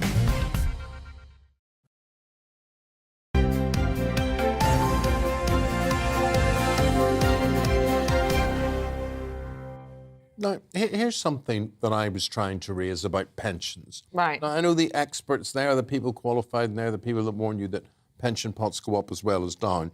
But I've had bad experience of this, as has Phil in Bedford. Good morning, Phil. Phil says, I retired last year. I was 72 years of age. I worked for 55 years, a long haul. And the government's pension advice service told me not to touch my pension pots until the new tax year, which is this year. And Phil took that advice. Fair enough. One pot was £64,000. It's now down to £58,000, £6,000 loss. The other smaller one has had a £3,000 loss. What am I supposed to do? Take the money and run before it disappears, or hope I live long enough to see those pots increase in value? Also, lots of people getting in touch about the fact, because we were speaking to a GB News viewer who is single. She was widowed at 50. Deborah says, women are often the poorest in society, especially single mums, women who have family, career breaks or work part-time, and pensioners who don't receive a proportion of their late husband's pension. And Debs says, as a waspy woman, I've lost 6 years of full payment and still had to keep working and paying national insurance, but realise that's the way the cookie crumbles. The state pension was never intended to cover holidays, etc., just basics. Now, here's a controversial one, but it sums up a lot of people who've are more direct than this man, Paul, right? So Paul says, you'll understand what I mean when I read this out. Paul says, look, I understand the need to make a provision for your retirement, but after years of not being frivolous with money and only having a small private pension, a lot of people find that those that don't save and plan are able to access lots of benefits. It's as if you are punished for doing the right thing. Now, I'm just reflecting that. I'm just saying a lot of you are saying that or feel that, whether that is right or wrong. We've also been talking about nuisance calls this morning and how to tackle them. A lot of people saying that it's a blight on their lives. We heard one example of somebody who killed themselves because they were being targeted so much. Well, Sarah from Ramsgate says, my solution for these nuisance callers is that I blow a duck whistle very loudly down the phone. I bet it makes their ears ring for an hour or two after that. Mark says, do what I do. Don't answer the phone. Let them listen to a recording message, and they've decided not to call me anymore. What is a duck whistle? Do you whistle for ducks? Do you say, here, ducky, ducky, ducky? Why do you ask me these questions? I've got no idea what a duck whistle is, but I think it sounds very loud. Yeah. Or does it make the sound of a duck? You know, like a quack, quack. Oh, right, it's a quack, You used to get them free in children's comics. Did you? Yeah, well, in my day you did. You used to have a duck whistle. Loads of great suggestions on how to handle this. Andy says, when I get a call, thanks, Andy, for this, I tell them I'm very interested, but then I put them on hold and I go and cut the lawn. Most of the time they're gone when I'm back. Brilliant, brilliant. Love I it. think they would be. So let's now find out, we're talking about pensions there, we're talking about spending with the royal family. And Cameron Walker has been looking at the latest state of accounts as the Queen is in Scotland, meeting everybody in Scotland, basically, it seems. He's outside Buckingham Palace. What I will never do is allow Scottish democracy to be a prisoner of Boris Johnson or any Prime Minister. Strong words from the First Minister, who believes she has a mandate to cut ties with Westminster and carve out a new independent Scotland. Nicola Sturgeon's statement comes the week the Queen and the royal family are celebrating the country's culture and heritage at Holyrood. She met Her Majesty for a one-on-one meeting yesterday. What was discussed remains private. But what would happen to the Queen if Scotland becomes independent? Professor Robert Hazel is a constitutional expert and predicts Scotland will become the 15th Commonwealth realm where Her Majesty is head of state. The Queen would be represented by a Governor-General, as she is in the other countries where she is also head of state around the world. And it would be for the Scottish Government, in effect, to choose that Governor-General. That's what happens in places like Australia and New Zealand. There were once separate monarchies in England and Scotland. Following the death of Elizabeth I in 1603, the union of the crowns bound the monarchies together. It was 100 years later that the two parliaments merged and MPs representing Scotland sat in Westminster for the first time. Royal historian David Starkey explains. The union that is wanted to be dissolved by Nicola Sturgeon is this second union. It's the Union of 1707. And this is the thing that powers everything. This is why it's so important. It transforms Scotland. Scotland, before that point, is backward. It's desperately poor. We could build a new Scotland. The Scottish Government says a new independent Scotland could be wealthier, happier and fairer. It would also keep the Queen as head of state, and it would be up to the people of Scotland to decide if they want to change that. Cameron Walker, GB News. Cameron there. There's a Cameron who's now Britain's sort of big hope at Wimbledon. Let's go there and get analysis from Annabel Croft, the tennis commentator and former professional. She's been there. She has done it. Lovely to see you, Annabel. Oh, you too, Eamonn. Always lovely to talk to you. Good. Now, Isabel's a bit down in the dumps today with the exit of Emma and Andy yesterday. What do we have to still look forward to? Oh, there's lots to look forward to, Eamonn. In fact, it's a fantastic lineup on centre court today because Katie Boulter, one of our top British players who has had an amazing lead into Wimbledon. She's won a lot of matches and she had her first win over a top 10 player last week in Eastbourne. And that player that she beat, Karolina Pliskova, is the same opponent that she's going to meet out on centre court today. So that's going to be intriguing because sometimes it's difficult to back up a huge win like that. But I feel as if she loves being out on a great stage. Many of the viewers might remember Pliskova was the player that got to the final last year and lost to Ash Barty. And then it's Rafael Nadal up against Ricardis Berankis. And finally on the centre court, Coco Gauff up against Michaela Buzanescu. But as you mentioned before you came to me, there's still plenty of Brits left in action. Cam Norrie, Harriet Dart, Peniston went out, unfortunately, but Heather Watson, she won yesterday as well. So there's plenty of interest still in the championships. About Cam Norrie. He's our number one player, our number one hopeful in the tournament, and yet we hear so little about him. It's all Emma Raducanu and Andy Murray, obviously previous Grand Slam winners. But, you know, set our interest on fire, get us all behind Cam Norrie. Yeah, I love watching him play and I just have so much respect for him. And I think that over the last couple of seasons, you know, the tour and the locker room, as we say, have enormous respect for him because he's got his ranking up to 12 in the world. He came through the college system in America and he sort of plays very much under the radar, but he's an absolute physical beast, I would say, on the court because he can run and run and run and he will never, ever be beaten in a match where he's not physically fit. You know, he's just got such an engine inside him and he's just worked so incredibly hard. And I think a few years ago, had he been amongst kind of Tim Henman and Greg Rosetsky, if he was in that era, we would be hailing him as one of our really great champions here in Britain. But because we're so used to, you know, big wins with, as you say, you know, Andy Murray over the years with his 3 Grand Slam titles, Emma Raducanu, he's kind of just as I said, under the radar and people probably don't know so much about him. But he's got a very unusual game as well because he's got a lot of spin on his forehand and the backhand is incredibly flat. So it's very low over the net and it stays low. And a lot of opponents find him very, very tricky. And he won a really huge title on the tour last year at Indian Wells. And that is one of the really big titles that sits underneath some of the Grand Slams. So I think when players see his name in the draw, they're quite fearful of him. He's never been beyond the 3rd round here at Wimbledon. But I sort of feel he's just making his moves. And maybe this is his year that he's going to go a little bit deep. Fingers and toes crossed for that. Everything crossed. He sounds great. Like it. But Annabel, whether it is the crowd, whether it is people like us, the whole idea of expectation on the British players. When you were a player, did that weigh heavily on your shoulders? Did you find that a positive thing or was it an unwanted pressure? Well, that's a really good question, Eamonn. I think it depends on the personality of the person. I personally found it quite a burden.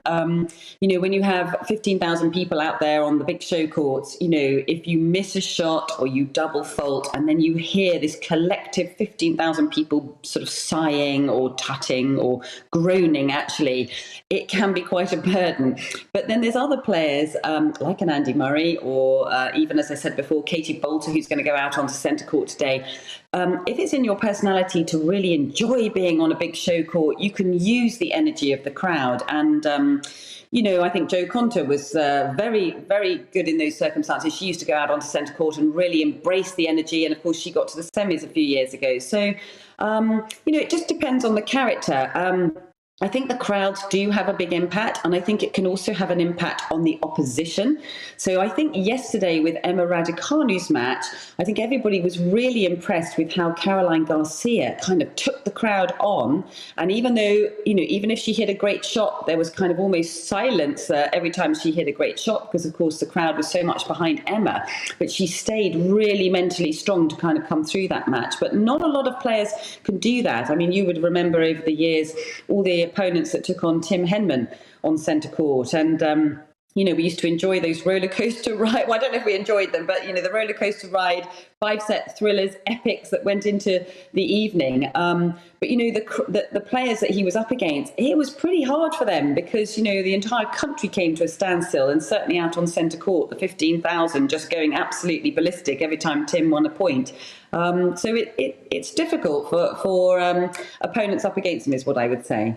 I just want to ask you, what's the atmosphere like there? I mean, Wimbledon's really special, isn't it? People really love it. But is it quite buzzy this year? I mean, we've been hearing reports today that because some of the favourites are out now for the weather, there's sort of new variants of COVID doing the rounds. I mean, is it packed and all the seats taken? We're asking this because we haven't been able to get any tickets. Well, I think everybody's just enjoying the fact that it seems to be back to normality. As you know, it wasn't held a couple of years ago. Then last year there were sort of restrictions on how many people could enter the site. It feels pretty packed to me. I know that there's been queues outside Wimbledon.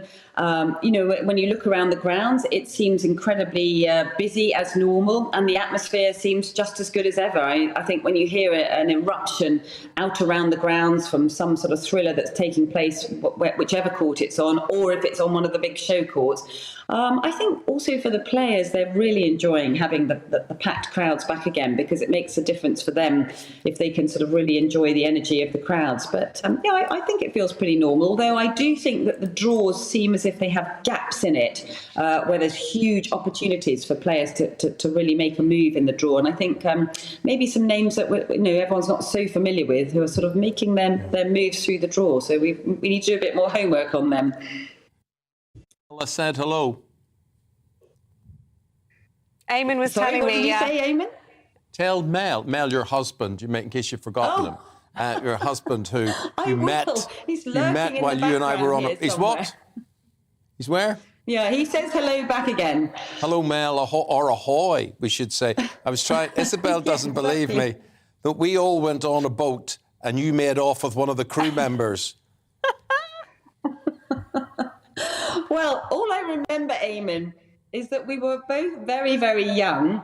And all I remember was you staggering up from the boat one day on about day 4, and you just said you were so pleased to be on terra firma, because I think you'd been very, very sick below deck for quite a number of days, and I don't think you really had your sea legs, but it's something that my husband, who was a yachtsman, he's never had a problem with. But I'm with you there. I'm not great on a boat for a long time, but that's how Eamonn and I met. I love it. I tell you what, I was never so ill. It was absolutely awful. But Mel, as you say, who was a yachtsman, he was able to keep his composure and hone in all his attentions on you. So that didn't deflect him at all, which was... How many years ago was that? I can hear him laughing in the background. Yeah, that has to be what, nearly 40 years ago. Well... 20, let me work it out. 86, I'm being told. 86, get him in. We want to have a look at this yachty husband. Mel, you need to come in. Come and say hello. Come on, he's too tall to get in. He's 9 foot tall. You can't get him in that shot. He won't be able to. Come on, you have to come in. They're waiting for you. Come on in. Prove to everybody you exist. He can give us a wave. Ahoy, Mel. Ahoy. Ahoy, they're saying. Mel, come on. Fair enough. Quickly. Come on. He's coming to say hello. Okay. Yeah, he was the bowman on the America's Cup boat. Here he is. Come and say hello to him. There you go. Hello, Mel. Ahoy. Mel, the years have been very kind to you. You still look as handsome as ever. Well, gone a bit silver fox, but... Still got a good head of hair. No complaints there. Look, Annabelle, I bet you haven't had an interview like this morning. Lovely to talk. Yeah, lovely to talk to you. Enjoy the rest of the tournament, and fingers crossed for the glory. Thank you. God bless. See you soon. Bye-bye. See you guys. Bye. Bye-bye. We were filming a TV series, which was, do you know the way, they would get people in the public eye and then they would put them in. We had to become Admiral Cup yacht crew, right? My worst nightmare. Awful. I'm like you. I'm Awful. sick at the sight of a boat. Awful. Let alone if I'm on it. 10 minutes and I'm out. I explained to the Captain Cudmore, I explained to him, I said, but I can't swim. And he said, it doesn't matter. He said, if you fall in by the time we get back to you, you'll be dead anyway. Oh, great. So it didn't matter. But anyway, Annabelle left with a star prize. Well, I'm which not was surprised. She made the headway there if you're risking life and limb on that boat. Anyway, we're going to take a break, a very quick one, and we'll be straight back. Liz Kershaw, David Wooding with your papers in a sec.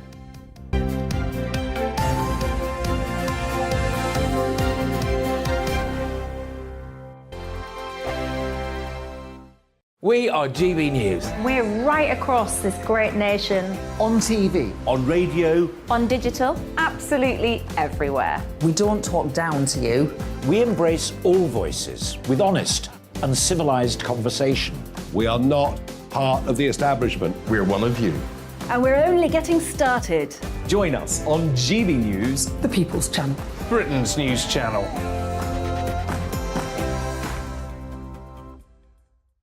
Hi there, it's Stephen and Anne. At breakfast from 6 a.m, you'll always be caught up with everything you need to know, the latest headlines, opinions and debates. We'll bring you the good news and the bad, but most of all, we're here for you. Remember, send in your views and let us know what you would like us to talk about. That's because we're your news channel. And every morning at 6 a.m, it's breakfast on GB News. My name's Tom Harwood and join me 9:30 a.m. every weekday for The Briefing, your one-stop shop for everything you need to know about what's going on in politics today. I wonder if this is a deal that might need to be like the biscuits in this factory, twice baked. Is there not an opportunity here to win out against the extremes? Tom Harwood, GB News. What are you going to do about it? Things should have been done differently, and they certainly are being done differently. Don't miss it. The Briefing with me, Tom Harwood, 9:30 Monday to Friday on GB News. Where would you like to go? Just take me to the studio, please, Matt. You know where you're going. I've got a show to do. Friday Night Feast on GB News, 7 p.m. And it's like nothing you've ever seen before. We take a different angle on the week's biggest news stories. The viewers and listeners set me some absolutely mad challenges to do. We tried to rehome a rescue dog. And yes, there's some other wacky stuff in there as well. I feel like I could take on the world. Well, that's that. Friday Night Feast with me, Patrick Christie's, every Friday, 7 till 9 p.m. on GB News. Be there.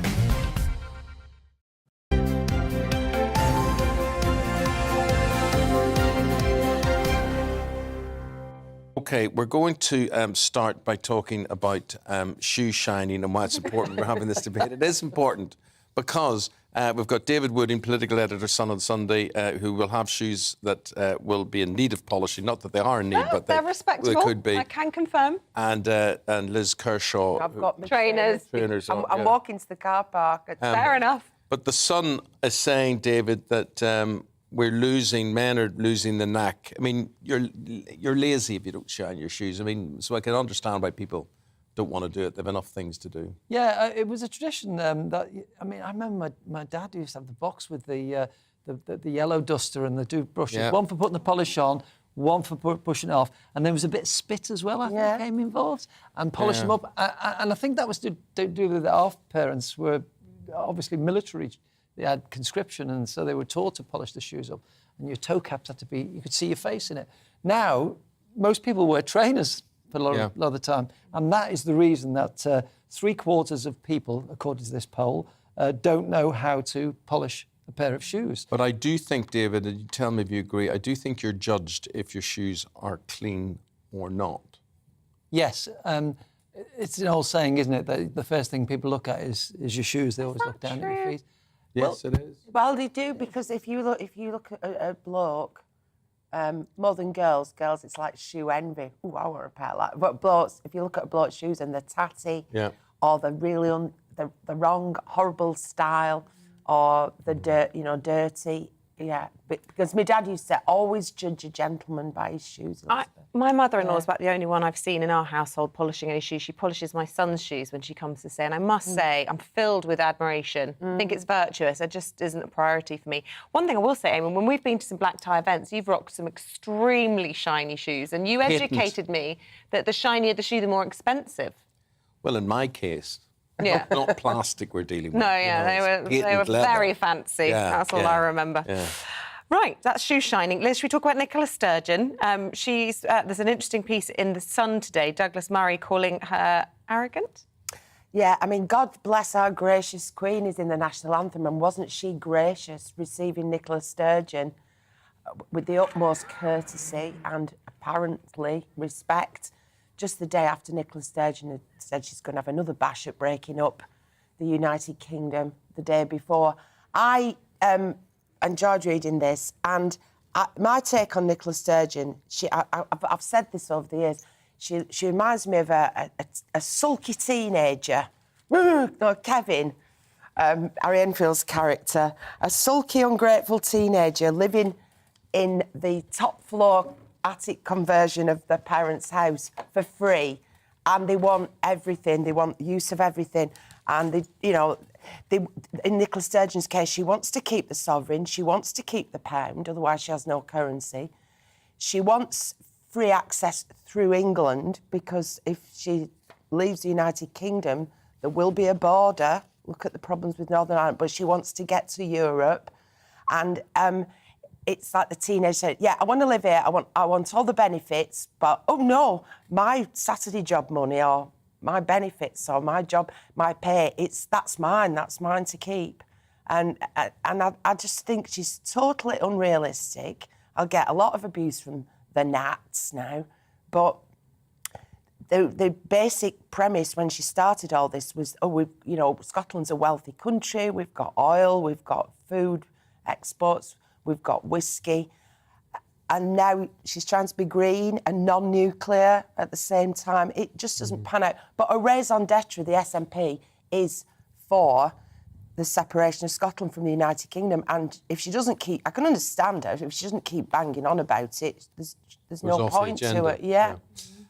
David, let's go now to the Times. This is page 3. And it's about Halifax. They are a bank now. They were a building society.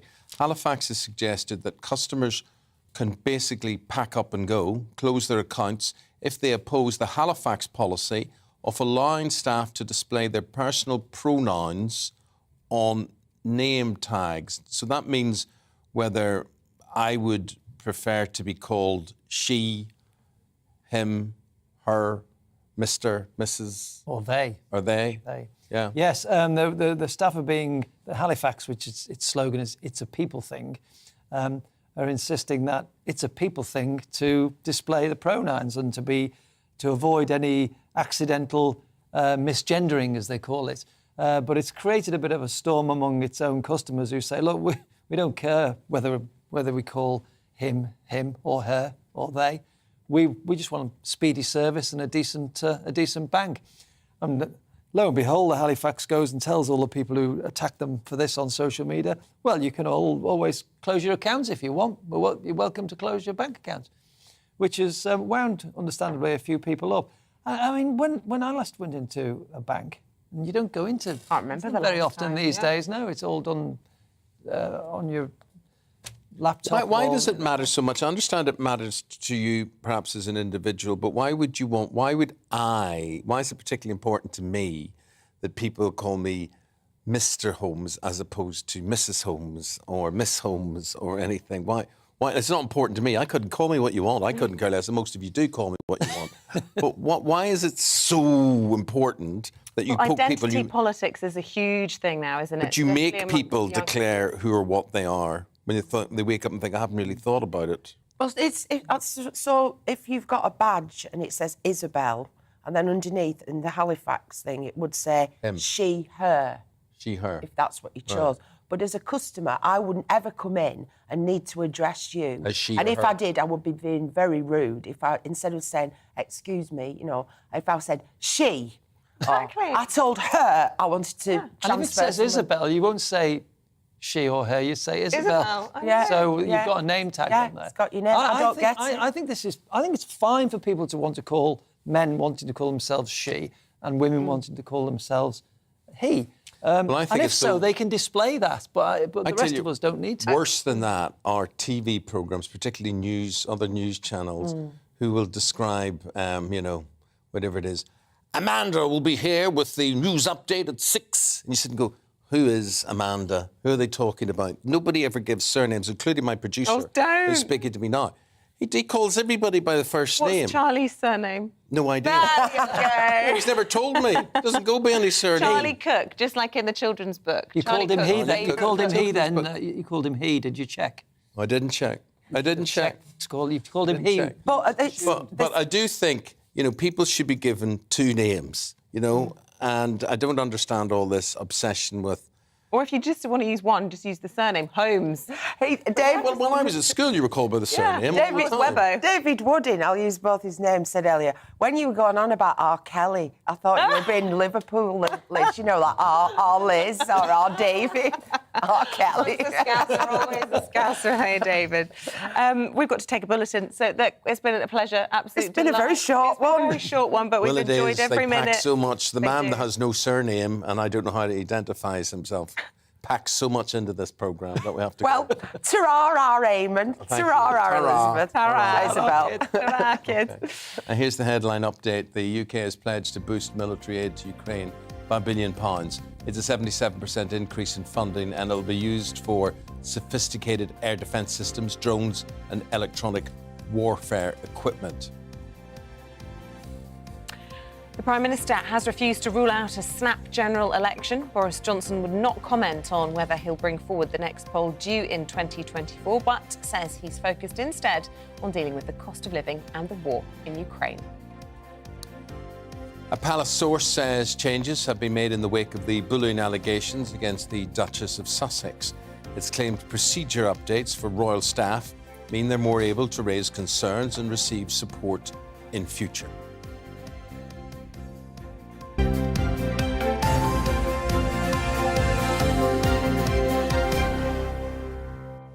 Right. Now, the government has temporarily withdrawn vital new rules to protect the nation's 36 million drivers from what are termed cowboy parking practices.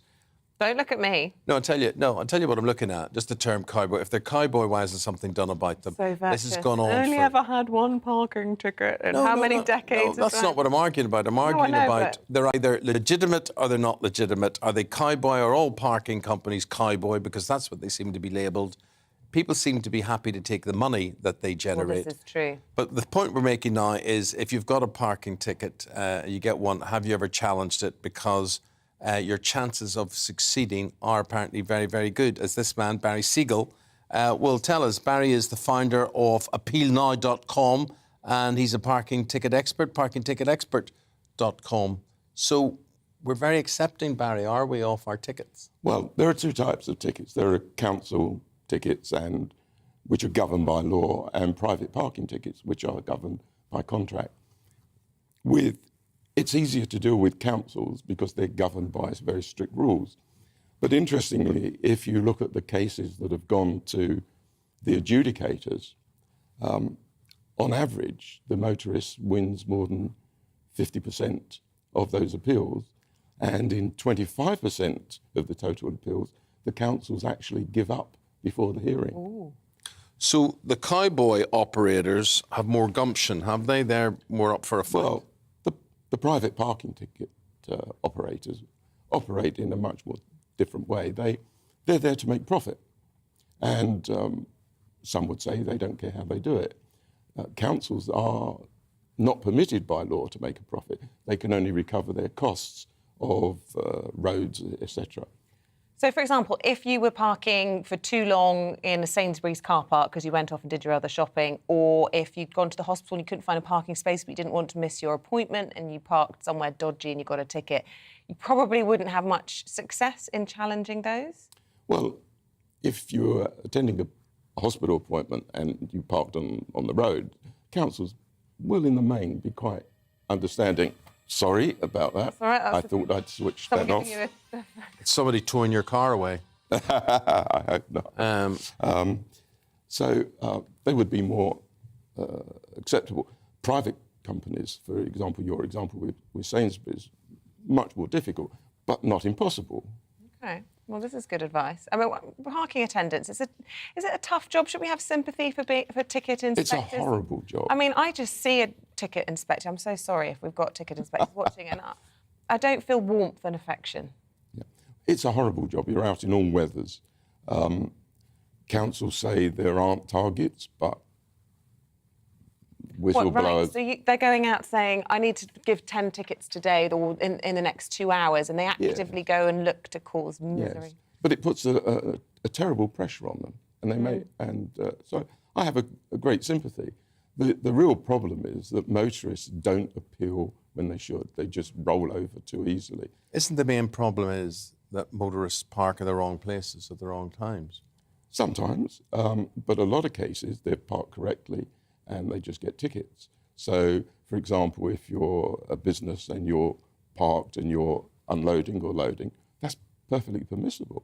The problem is that the parking attendant doesn't look at your vehicle long enough to see that you're taking something up to the fifth floor or something and give you a ticket. And then suddenly the onus is on you to appeal. Yeah. Well, I have always been of the opinion that we should have parking facilitators as opposed to parking wardens. You know, people who say, look, come in here now, Mr. Siegel, we can give you 15 minutes in that space as long as you offload quickly and away you go, and then we'll let Mr. Holmes in behind you or whatever. Well, that's a very good point. In fact, councils can, but don't really do it, issue a warning. So they don't actually have to ticket you. They put a warning on your vehicle saying, please don't park here. When Sir Eric Pickles was in charge of that area, he introduced the 10-minute rule for paid parking bays. So if you overstayed 10 minutes, you weren't allowed to be given a ticket.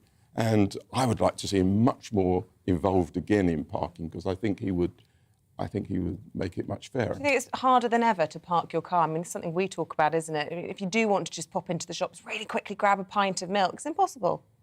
It's very hard. It's very hard. You really need two people, a driver who drives round and the person going to get the milk. Yeah. Well, Barry is the founder of appealnow.com and parkingticketexpert.com if you need more advice. Thank you very much. Thank you. Pleasure. Thank you. Still can't believe you've only had one parking ticket. I have, but even that I would dispute. But anyway. Well, I've had more than that. Anyway. Yeah, you one a week. Yeah, anyway, not far stay off. with us. We're going to be speaking to a former mafia mobster. Don't disagree with him. Yeah, I won't be challenging him. We'll just listen to his story. That was interesting. He's going to be after the break. See you in a moment.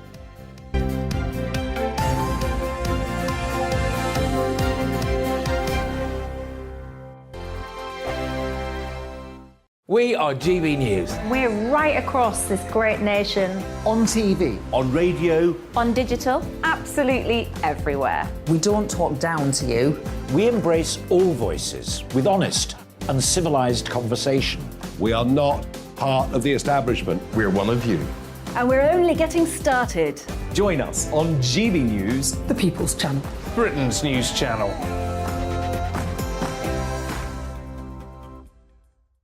Hi there, it's Stephen and Anne. At breakfast from 6 a.m, you'll always be caught up with everything you need to know, the latest headlines, opinions and debates. We'll bring you the good news and the bad, but most of all, we're here for you. Remember, send in your views and let us know what you would like us to talk about. That's because we're your news channel. And every morning at 6 a.m, it's breakfast on GB News. My name's Tom Harwood, and join me 9:30 a.m. every weekday for The Briefing, your one-stop shop for everything you need to know about what's going on in politics today. I wonder if this is a deal that might need to be like the biscuits in this factory, twice baked. Is there not an opportunity here to win out against the extremes? Tom Harwood, GB News. What are you going to do about it? Things should have been done differently, and they certainly are being done differently. Don't miss it. The Briefing with me, Tom Harwood, 9:30 Monday to Friday on GB News. Where would you like to go? Just take me to the studio, please, mate. You know where you're going. I've got a show to do. Friday Night Feast on GB News, 7 p.m. And it's like nothing you've ever seen before. We take a different angle on the week's biggest news stories. The viewers and listeners set me some absolutely mad challenges to do. We tried to rehome a rescue dog. And yes, there's some other wacky stuff in there as well. I feel like I could take on the world. Well, that's that. Friday Night Feast with me, Patrick Christie's, every Friday, 7 till 9 p.m. on GB News. Be there.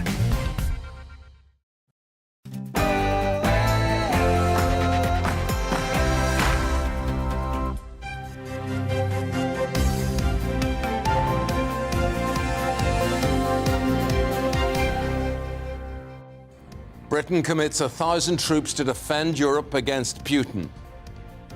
Good morning. It's just gone 9 o'clock on Thursday, the 30th of June. This is Breakfast on GB News with Eamonn, Holmes and Isabel Webster. Thank you for watching this morning. Thank you for getting in touch, staying in touch, and making us the fastest growing breakfast channel anywhere in the entire world. Thank you very much. And on radio. And both, all of those things. And online.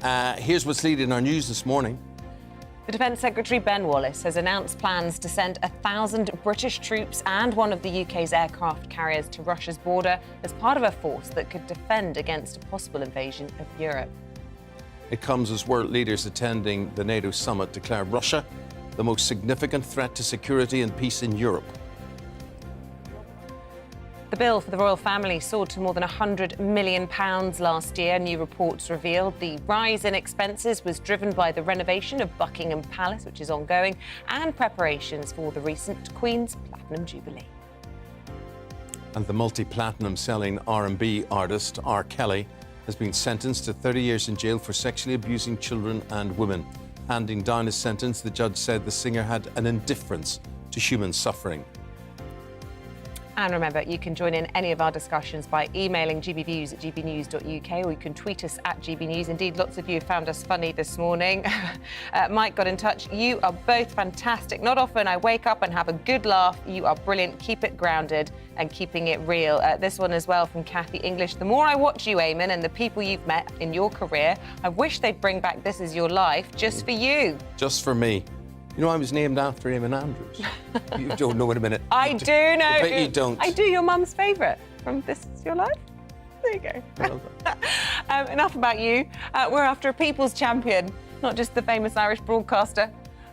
We want to hear about somebody living in your community who you think deserves a special shout out. Everybody knows somebody. It's absolutely true, isn't it? We can all think of someone that goes above and beyond, and we want to celebrate the best of British. We want to celebrate the people that you really think deserve a shout out. People who are selfless, people who just think about others before they think of themselves. So you email us with the subject, the heading, Breakfast People's Champion. Put in the name there. Tell us what they do and why you want to nominate them, and we'll do the rest.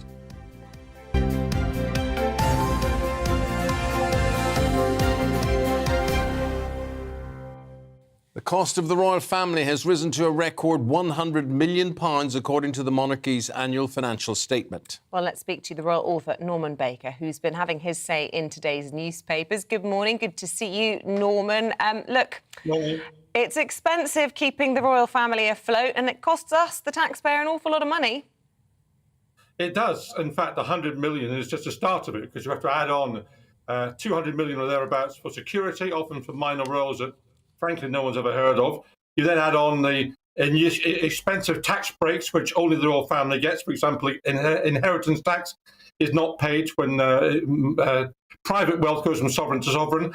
And Prince Charles doesn't pay any money on the £20 million plus profit he takes from the Duchy of Cornwall, although he calls it a private estate and therefore should be subject to corporation tax. So the cost is enormous. And compare that with, say, the royal families in places like Sweden or Spain, which come in at about between £5 and £10 million a year. Ours is far and away the most expensive monarchy in Europe by a long distance. Yeah, but they didn't have a platinum jubilee last year, did they, in Spain? Name the royal family in Sweden. I don't know what they're called. Everyone knows who Her Majesty is. Well, it's funny you should say that, because I was actually in a meeting in Sweden and having a chat with this woman who turned out 5 minutes into the conversation to be a member of the Swedish royal family. And you wouldn't get that informality, actually, over here. But no, the Platinum Jubilee, of course, costs some money, but nothing like the money that's being claimed. And, of course, the major cost of the 100-odd million pounds, which we're now paying this year, has been the renovation of Buckingham Palace, which has gone up in cost from £50 million estimate in about 2015 to £359 million today, a huge increase.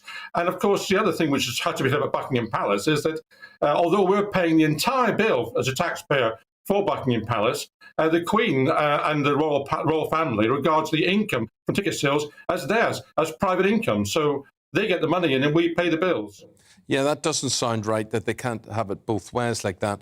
What then, Norman, would you suggest? Let's take Buckingham Palace, first of all, as an example. How should it be funded? Does the royal family really need it? Does the country need it? Is it a plus? Is it a minus? And who pays for it? What would you do? I don't mind the taxpayer funding Buckingham Palace because there has to be a base for the royal family if we're having a monarchy. What I do object to is the fact that there are a huge number of buildings which the royal family controls, which frankly we don't need. And we don't need, as the front cover of my book shows, 44 people on the balcony of Buckingham Palace.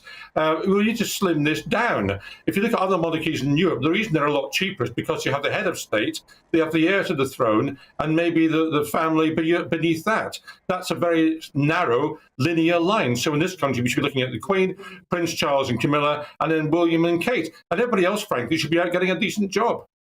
Oh gosh! Well, talk to me about the Crown estate, though, because this is the property and the land that's owned by the Crown, generates a huge amount of money.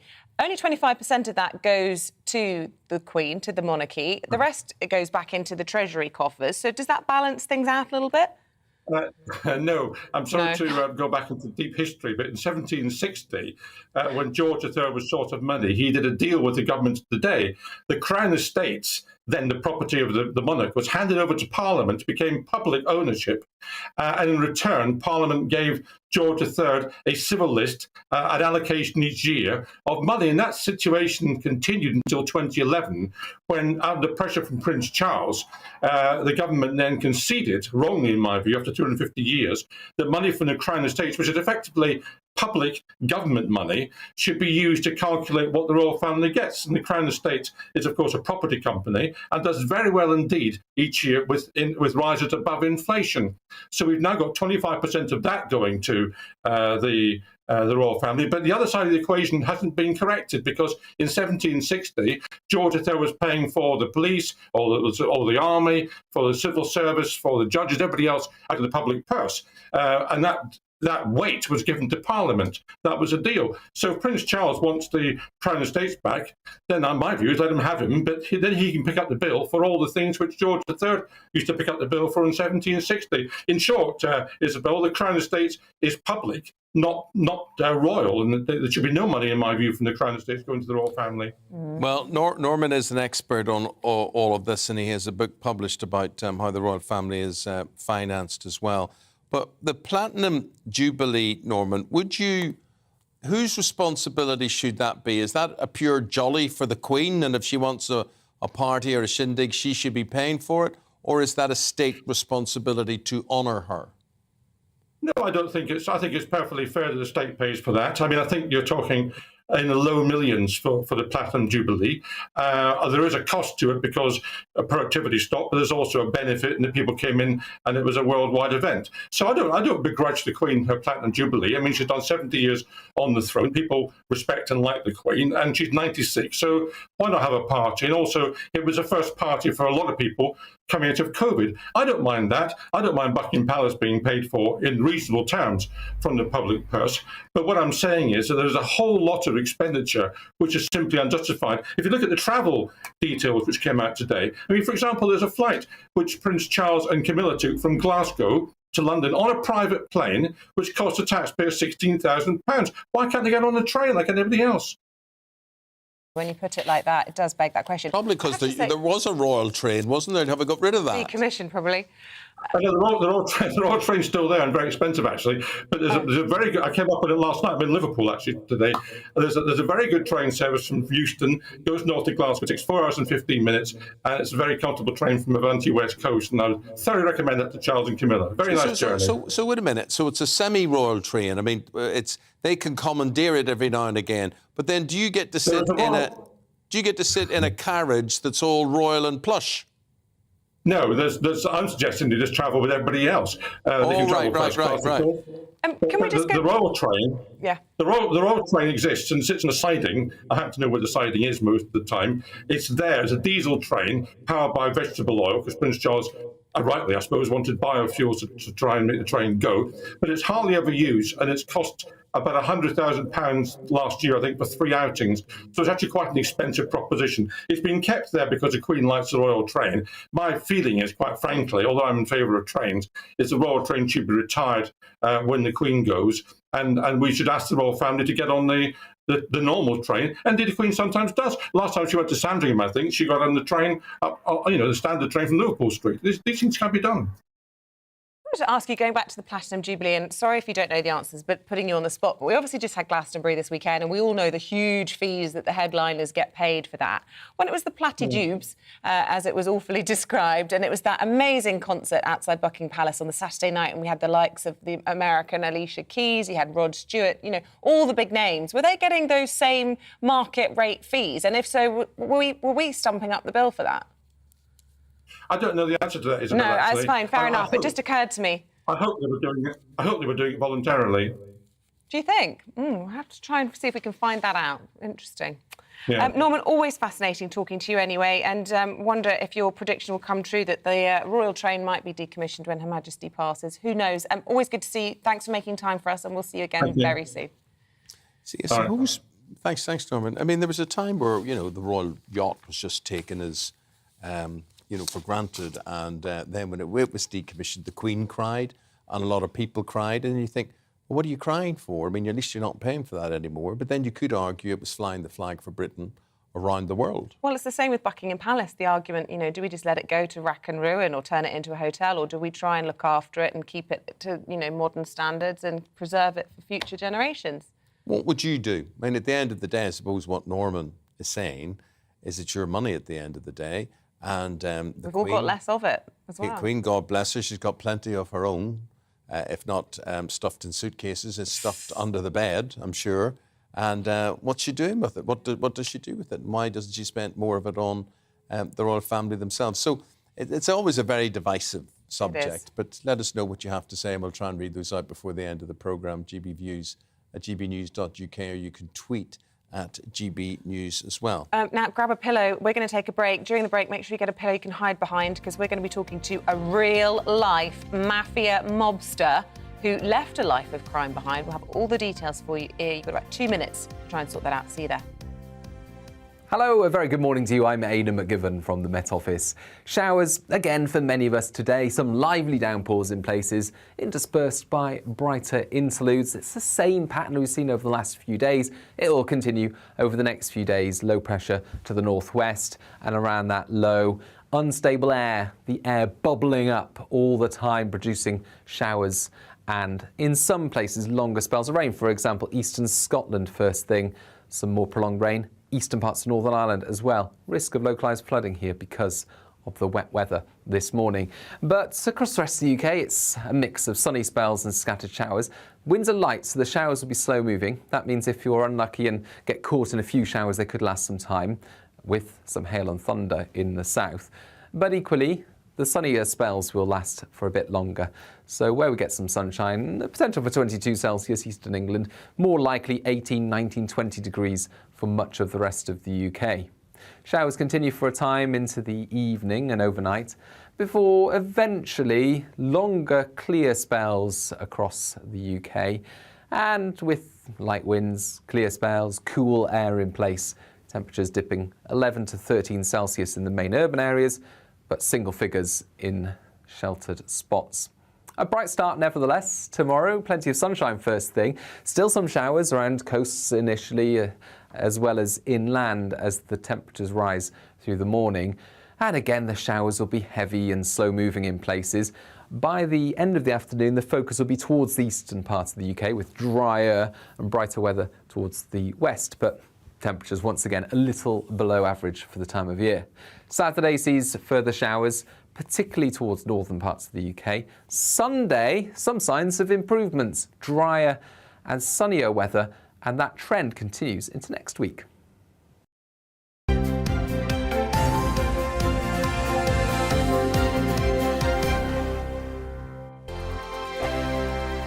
We are GB News. We're right across this great nation. On TV. On radio. On digital. Absolutely everywhere. We don't talk down to you. We embrace all voices with honest and civilized conversation. We are not part of the establishment. We're one of you. And we're only getting started. Join us on GB News, The People's Channel. Britain's news channel.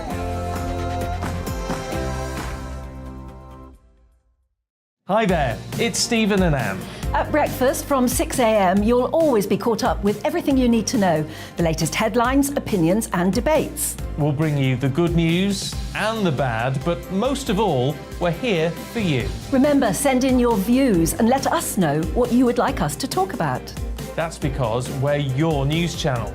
And every morning at 6 a.m, it's breakfast on GB News. My name's Tom Harwood and join me 9:30 a.m. every weekday for The Briefing, your one-stop shop for everything you need to know about what's going on in politics today. I wonder if this is a deal that might need to be like the biscuits in this factory, twice baked. Is there not an opportunity here to win out against the extremes? Tom Harwood, GB News. What are you going to do about it? Things should have been done differently, and they certainly are being done differently. Don't miss it. The Briefing with me, Tom Harwood, 9:30 Monday to Friday on GB News. Where would you like to go? Just take me to the studio, please, mate. You know where you're going. I've got a show to do. Friday Night Feast on GB News, 7 p.m. And it's like nothing you've ever seen before. We take a different angle on the week's biggest news stories. The viewers and listeners set me some absolutely mad challenges to do. We tried to rehome a rescue dog. And yes, there's some other wacky stuff in there as well. I feel like I could take on the world. Well, that's that. Friday Night Feast with me, Patrick Christie's, every Friday, 7 till 9 p.m. on GB News. Be there.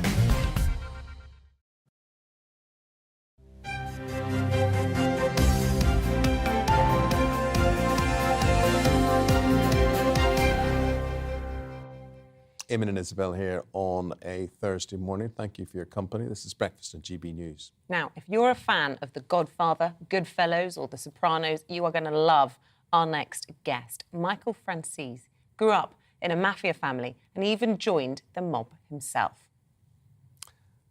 I'm still stuck on, if you're a fan, then you're going to love our next guest. Because, I mean, you're talking about organised crime, you're talking about killing people, you're talking about all sorts of horribleness, but yet even people who would object to that would still find some sort of addiction or attraction to people who hold those positions. He's left all of that behind, and that's all, you know, part of the past, and he's served his dues and all the rest of it. He's here to tell us the story himself. Let's welcome him to the show. Very good to see you, Michael Franzese. Thank you for coming on. Look, you were born into this, weren't you, essentially? Your dad was a big mafia man. You didn't have much choice, did you? Well, I had a choice. My dad was the underboss of the Colombo family, one of the 5 New York mafia families back then. And originally, he didn't want this life for me, but he drew a 50-year prison sentence back in 1970, and he saw the mob as a way for me to help him out of prison. So that's why I got involved. Funny relationship, Michael, you must have had with your dad. I mean, he is your father at the end of the day. Do you look up to him? Did you admire him? Or do you now look at him and think he was a bad man? Well, I love my dad. You know, he was a great father, you know, aside from what he did outside of that life. But, you know, he never tried to bring what was going on in his life into the house. In the house, we were a family. But, you know, he was very high profile. He was always a major target of law enforcement, always under investigation. So, you know, law enforcement was around us all the time, so I knew what he was involved in, but I still loved him. And that's a picture of your father there, and presumably that's your mother as well. Very glamorous, and, you know, people who've watched those sort of mobster movies and documentaries and series will see it's often portrayed as very, very glamorous. But you'll have seen, as you say, the dark side to all of that as well. Are there things that haunt you from perhaps your early years in life, things you wish you'd never seen, things you're regretful of? Well, obviously, I spent over 20 years in that life, so I do have regrets about it. You know, it's a tough life. You know, I can tell you that. It's, you know, I always say this, if you're a member of that life and you die of old age and you die free, you've really accomplished something. So, you know, to tell you that I'm fortunate is an understatement. But, you know, listen, it was my life at the time. I got in it, I think, for the right reasons, to try to help my dad get out of prison. But eventually, you know, I met a young girl who's now my wife of 37 years. And I realized that if I was going to be with her, that this was a bad life. And I had to make a choice. It was either her or the life, and I chose her. So 30 years ago, you chose, Michael, to quit the mob or leave the mob, at least then. Can you actually do that? And if you can, how difficult or easy is that? Oh, there's your answer. You're never allowed to answer that question. That's what the mob thinks about all of that. We've lost our connection. So unfortunate. Michael Francis. Oh, he's back. Oh, you're keeping us on the edge of our seat, Michael. Can you ever leave the mob? Yeah, I don't know what's going on, but no, you can't leave the mob and you can't walk away. And when I did that, I had a lot of trouble as a result. People were pretty upset with me. My dad was upset with me at that point in time. But listen, it was a tough road, you know, for me to survive and be where I am today. But, you know, we made it. Yeah. Michael, who comes along? You go on stage, you get big crowds coming to hear your story. Who comes along? Because you're bound to go to cities, and, you know, one of them is my city, Belfast. And I would just worry, I mean, Belfast is a city that has its problems with mobs, with mob rule, with gang warfare, with organised crime controlling parts of the city. And I just wonder, are they your audience, or who is your audience? Well, you know, I've been doing this for over 20 years, and my audience has been all over the world. You know, for some reason, people are intrigued with this life. You know, they want to know about it. They want to hear about it. And you don't really have mafia here in the United Kingdom or in Ireland. But they're going to hear the real story about what that life is really all about, what my life was really all about. My audience is everyone. You know, I do a lot of work with young kids, young gangbangers that got into the, you know, street life, and I try to encourage them and give them guidance how to get out of that life and how to, you know, to better themselves. So I've been able to do it, and I believe that they can too. But my audience you say that we various. don't have. You say that we don't have mafia in Britain or in Ireland. I mean, I would contest that. Maybe not a name, maybe not the mafia that you knew, but people who would idolise mafia rule and want to replicate it and use a lot of mafia techniques and rules themselves. So they come along and they want to be you, or they want to have lived the life that you or your dad lived. Well, that's true. Yeah. I mean, there's no mafia, Italian mafia here, no real presence that I know of. But yeah, I mean, look, but, you know, fortunately or unfortunately, my audience is not only mob people. I mean, I've been to everywhere, to Singapore, Australia, Bulgaria, you know, you name it. And people are intrigued with the life. And basically that's because of the media, because of Hollywood, the way it's been played, you know, in theatrical releases on television. And they want to know the truth about the life. And that's what I talk to them about. And I also talk to them about, you know, transforming, how I got out of that life, because that's encouraging to people. So they're going to hear it all. You know, we have, I think, 20 cities that we're doing here in the United Kingdom. The reaction has been very good. Tickets are selling well. We start this July 2nd right here this Saturday in London. And we're excited to meet everybody and to, you know, to get on stage and tell them how it is. We always have a Q&A, and people love that. They ask me every question that you can imagine, and I answer everything, and it normally goes very well. Michael, is there a film? Is there, of all the gang films there have been, is there one or more than one that you would say, yeah, that represents the world that I knew? Well, there are a couple. You know, Goodfellas, obviously. It's I knew all those guys. They actually portray me in Goodfellas. Donnie Brasco is pretty accurate. Bronx Tale is accurate. There's a movie that was produced by HBO in 1996 with Armand Assante called Gotti. It was very accurate. One of my favorite movies in that genre of all time. I always recommend people watch that. But yeah, those are the movies that really depict, you know, what that life is all about. Look, you talk about it being tough, being in the mob. You talk about, you know, having seen awful things that you regret. But you also got filthy rich. At the height of it, $8 million a week you're making. Lots of people would say that was dirty money. I mean, should people have sympathy for you, or do you think that it would be fair that some people might be disgusted by the life that you've led? Well, yeah, no, I don't ever want sympathy for me. Listen, you know, a lot of people have gotten themselves into rough situations in life. My story is really more about transforming, about meeting a young woman that had a tremendous impact on my life. You know, I'm a person of faith right now. That happened to me 30 years ago, and I made some decisions to correct what I had done in the past. So, you know, you could look at it any way that you want, but fortunately, over the past 20 some odd years, I think I've been an encouragement to a lot of people who have had a rough time in their life and been able to make some changes, and that's really what it's all about. Michael, we say thank you and goodbye to you. Thank you for your time today. And I want to tell people that Michael Francis's tour, The Real Good Fella, kicks off on London, 2nd of July at the Grosvenor House Hotel, Park Lane. Sir Trevor McDonald will interview Michael live on stage for that one. And then he has a number of other appearances right around the whole of the UK. Have a fabulous tour. Thanks for joining us. That's it from us. We'll be back again from Monday at 6 o'clock. But for now, Patrick Christie's is up with the briefing. Thanks for watching.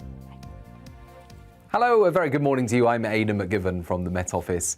Showers again for many of us today. Some lively downpours in places, interspersed by brighter interludes. It's the same pattern we've seen over the last few days. It will continue over the next few days. Low pressure to the northwest, and around that low, unstable air, the air bubbling up all the time, producing showers and in some places longer spells of rain. For example, eastern Scotland first thing, some more prolonged rain. Eastern parts of Northern Ireland as well. Risk of localised flooding here because of the wet weather this morning.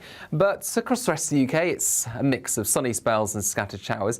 Winds are light, so the showers will be slow moving. That means if you're unlucky and get caught in a few showers, they could last some time, with some hail and thunder in the south. But equally, the sunnier spells will last for a bit longer. So where we get some sunshine, the potential for 22 Celsius eastern England, more likely 18, 19, 20 degrees for much of the rest of the UK. Showers continue for a time into the evening and overnight, before eventually longer clear spells across the UK. And with light winds, clear spells, cool air in place, temperatures dipping 11 to 13 Celsius in the main urban areas, but single figures in sheltered spots. A bright start nevertheless tomorrow, plenty of sunshine first thing. Still some showers around coasts initially, as well as inland as the temperatures rise through the morning. And again, the showers will be heavy and slow moving in places. By the end of the afternoon, the focus will be towards the eastern parts of the UK, with drier and brighter weather towards the west. But temperatures once again a little below average for the time of year. Saturday sees further showers, particularly towards northern parts of the UK. Sunday, some signs of improvements, drier and sunnier weather, and that trend continues into next week.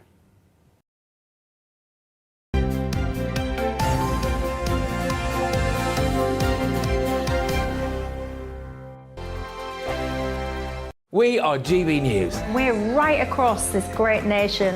On TV. On radio. On digital. Absolutely everywhere. We don't talk down to you. We embrace all voices with honest and civilised conversation. We are not part of the establishment. We're one of you. And we're only getting started. Join us on GB News, The People's Channel. Britain's news channel.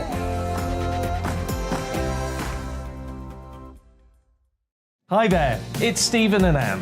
At breakfast from 6 a.m, you'll always be caught up with everything you need to know, the latest headlines, opinions and debates. We'll bring you the good news and the bad, but most of all, we're here for you. Remember, send in your views and let us know what you would like us to talk about.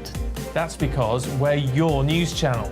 And every morning at 6 a.m, it's breakfast on GB News.